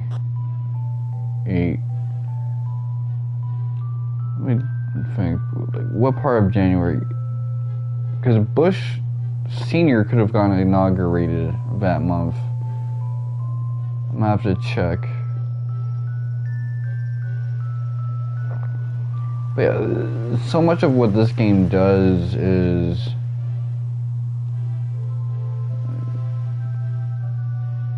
similar to Final Fantasy, but you know, Saga and Final Fantasy, I think I like those games just a tad bit more.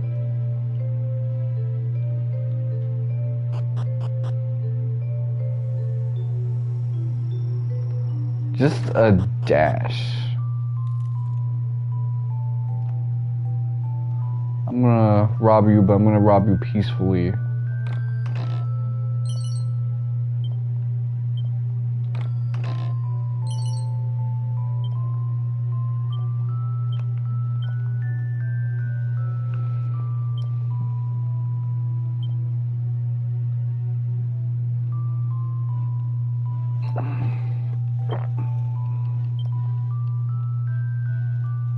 Who do I want to be the crit master?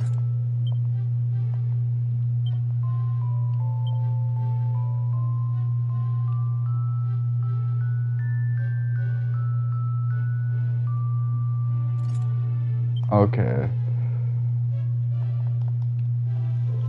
I'll top them off later on.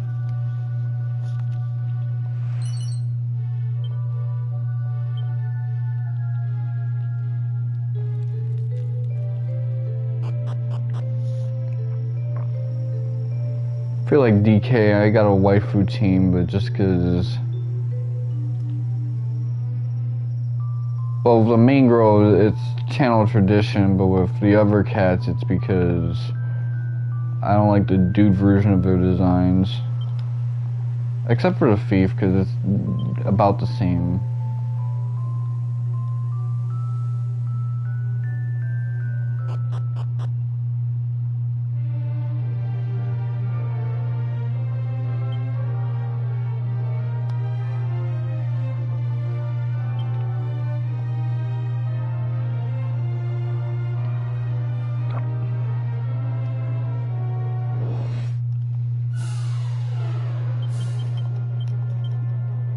Yeah, it is weird. I would much rather be playing a Saga game at this present moment, like the first one and the first Final Fantasy.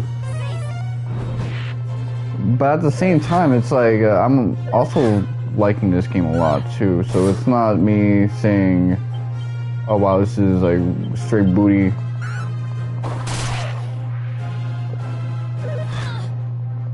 It's just scaling the experience.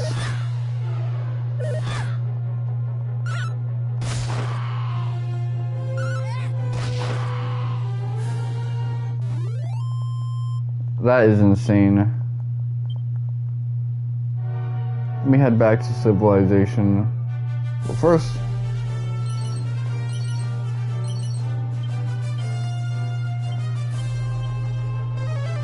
everybody's getting topped off. Like, Becca, you're gonna be my heal monkey. That's why you have MP. The days of you being the spellcaster, those are done.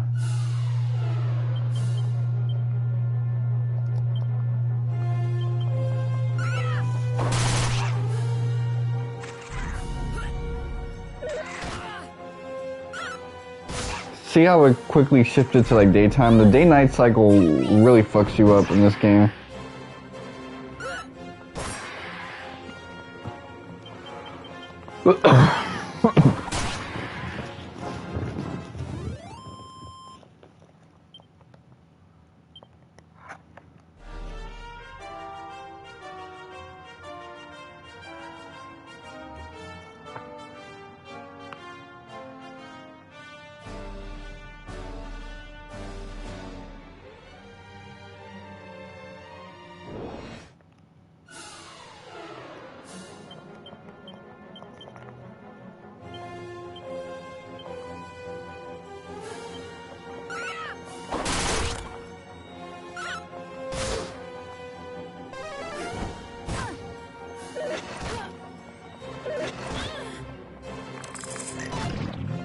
Okay, so they're not as strong around this time.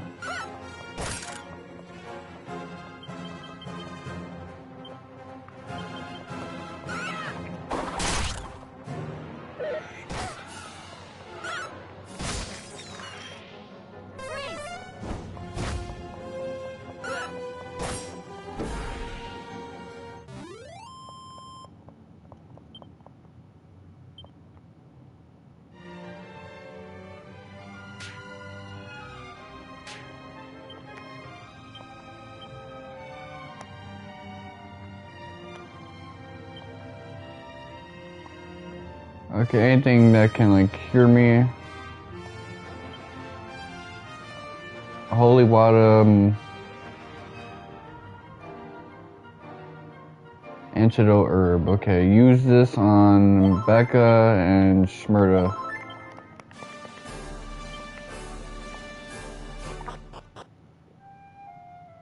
I haven't had sex in...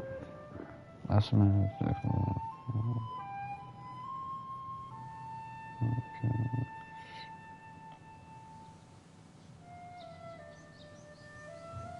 Everybody's sleeping in this town because they're addicted to the internet or something.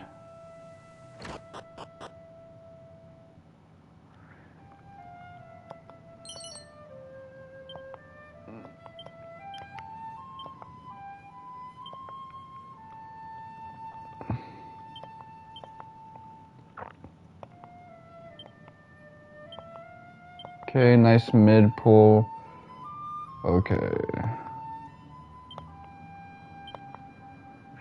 Mid pulls all around. I like it. With that said, I'm gonna rob everybody.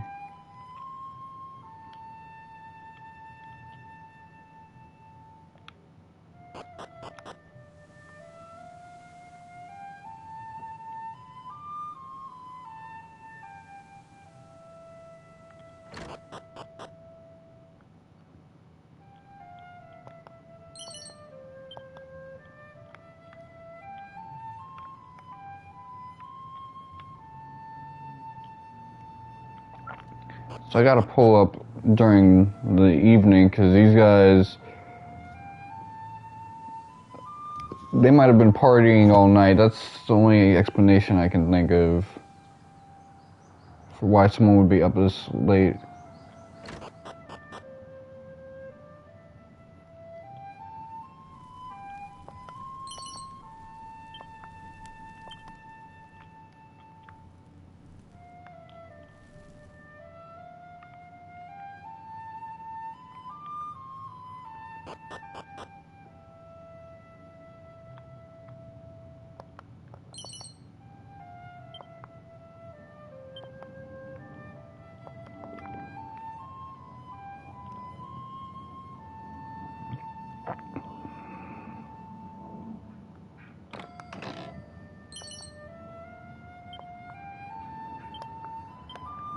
It's funny that Asano made Final Fantasy 3, which I think was a little bit more confusing in terms of sequence triggers than OG Final Fantasy 3, his remake.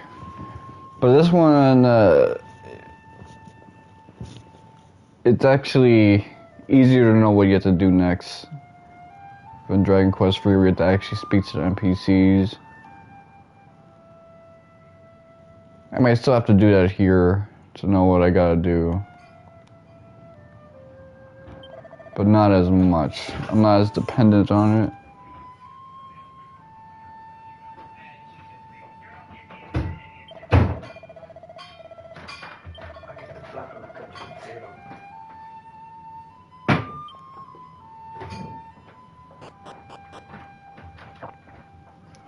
Look at all this nonsense I gotta deal with.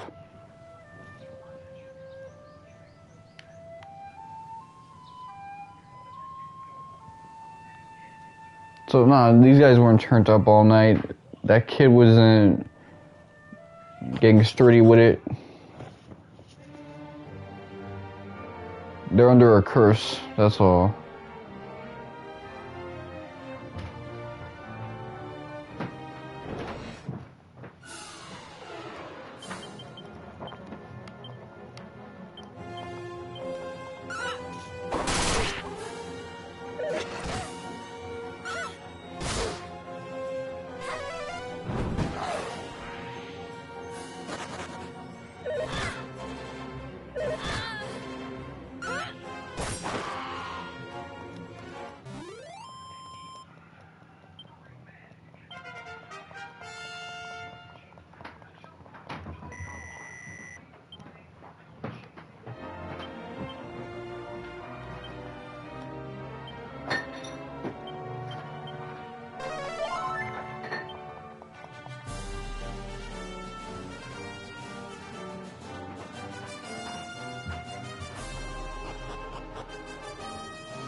Is this a friendly monster?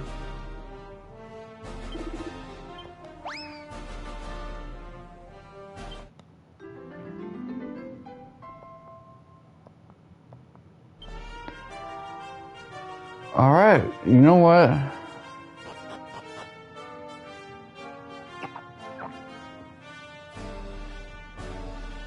I might want to check that out.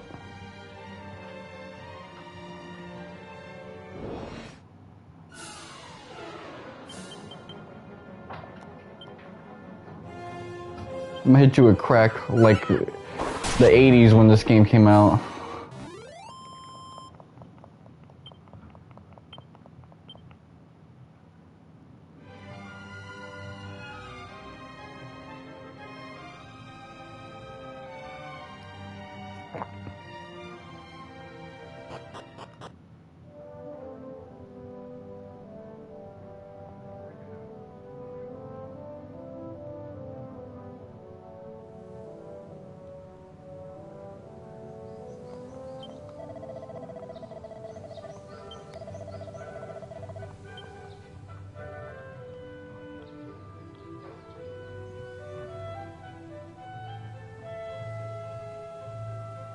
Hey, yo, would you guys uncurse the villagers?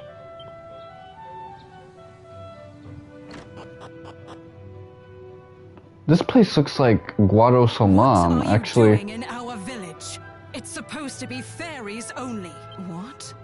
Norvik? Oh, that whole thing.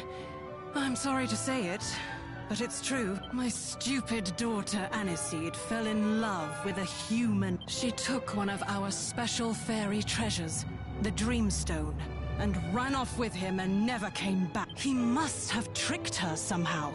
It's the only explanation. Stupid humans. He probably stole the Dreamstone off her, and now she's too ashamed to come home.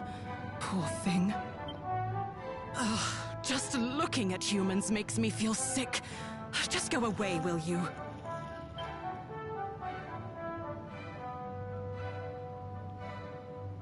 My stupid... She took one of our special... He must have tricked her somehow. He probably... Ugh.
Okay, let's see.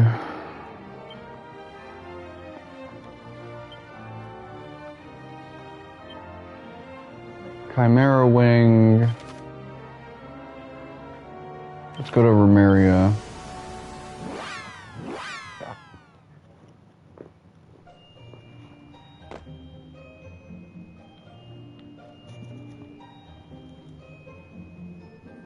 So there's like interesting subplots all abound.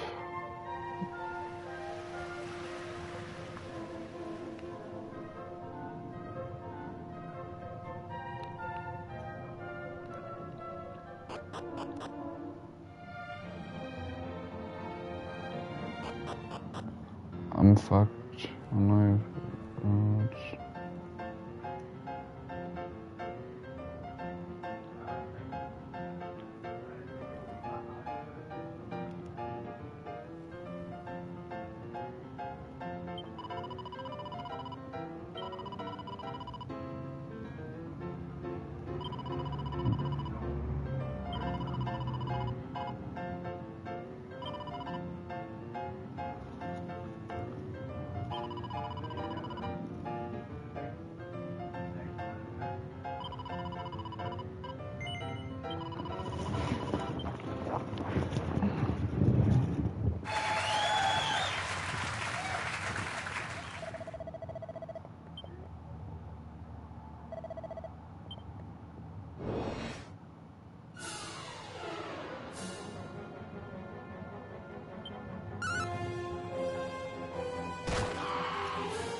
Satisfying stuff.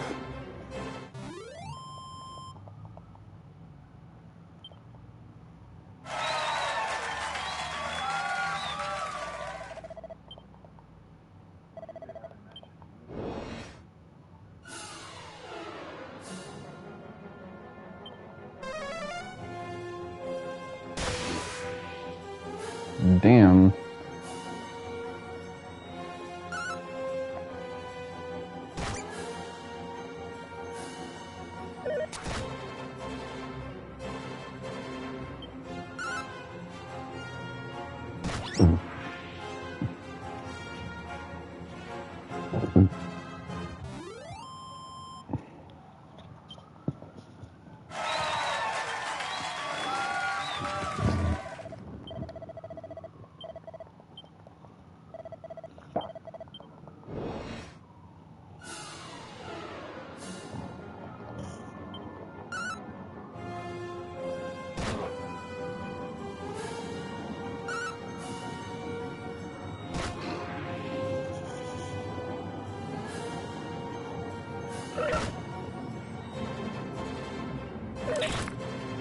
Okay, no buffing.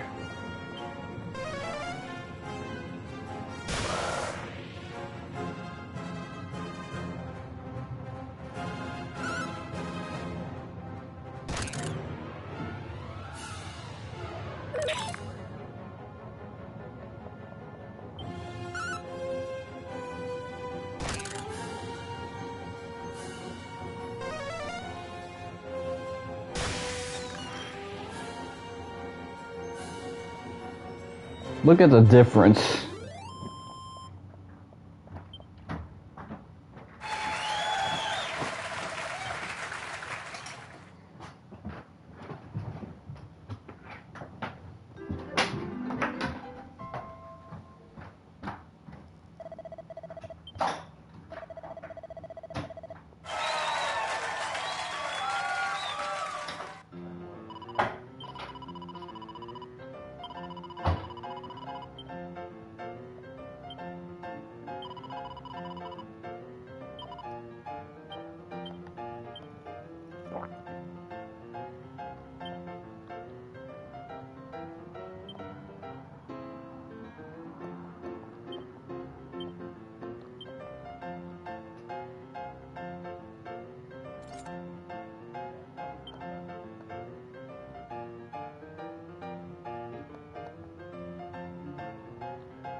Okay, so we out here. I'm not even gonna give rank 2 a chance until I have a third party member.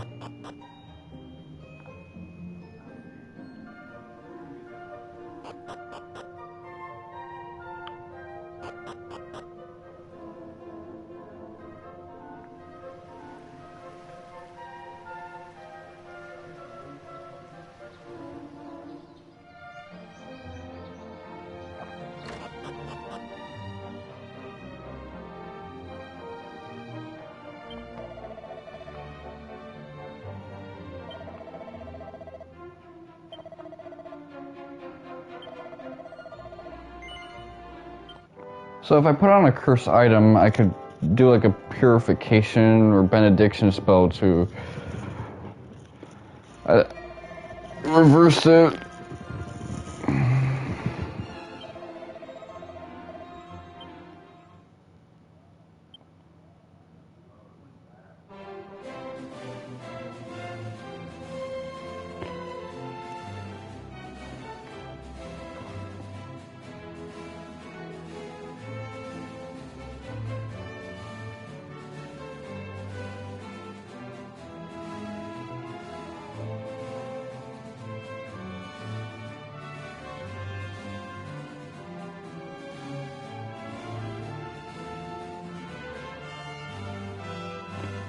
Well,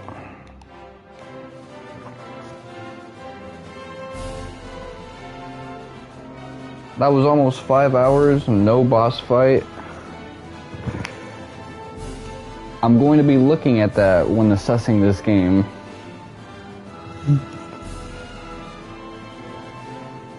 I'm spoiled by the modern era where we get boss fights.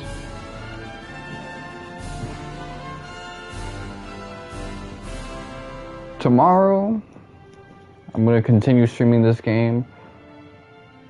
There better be some boss fights, because This game has everything else so far, but it doesn't have boss fights. And I'm not really like fucking with that. So this has been your boy Mr. Wonka 7. Thank you guys for watching. And next time I make the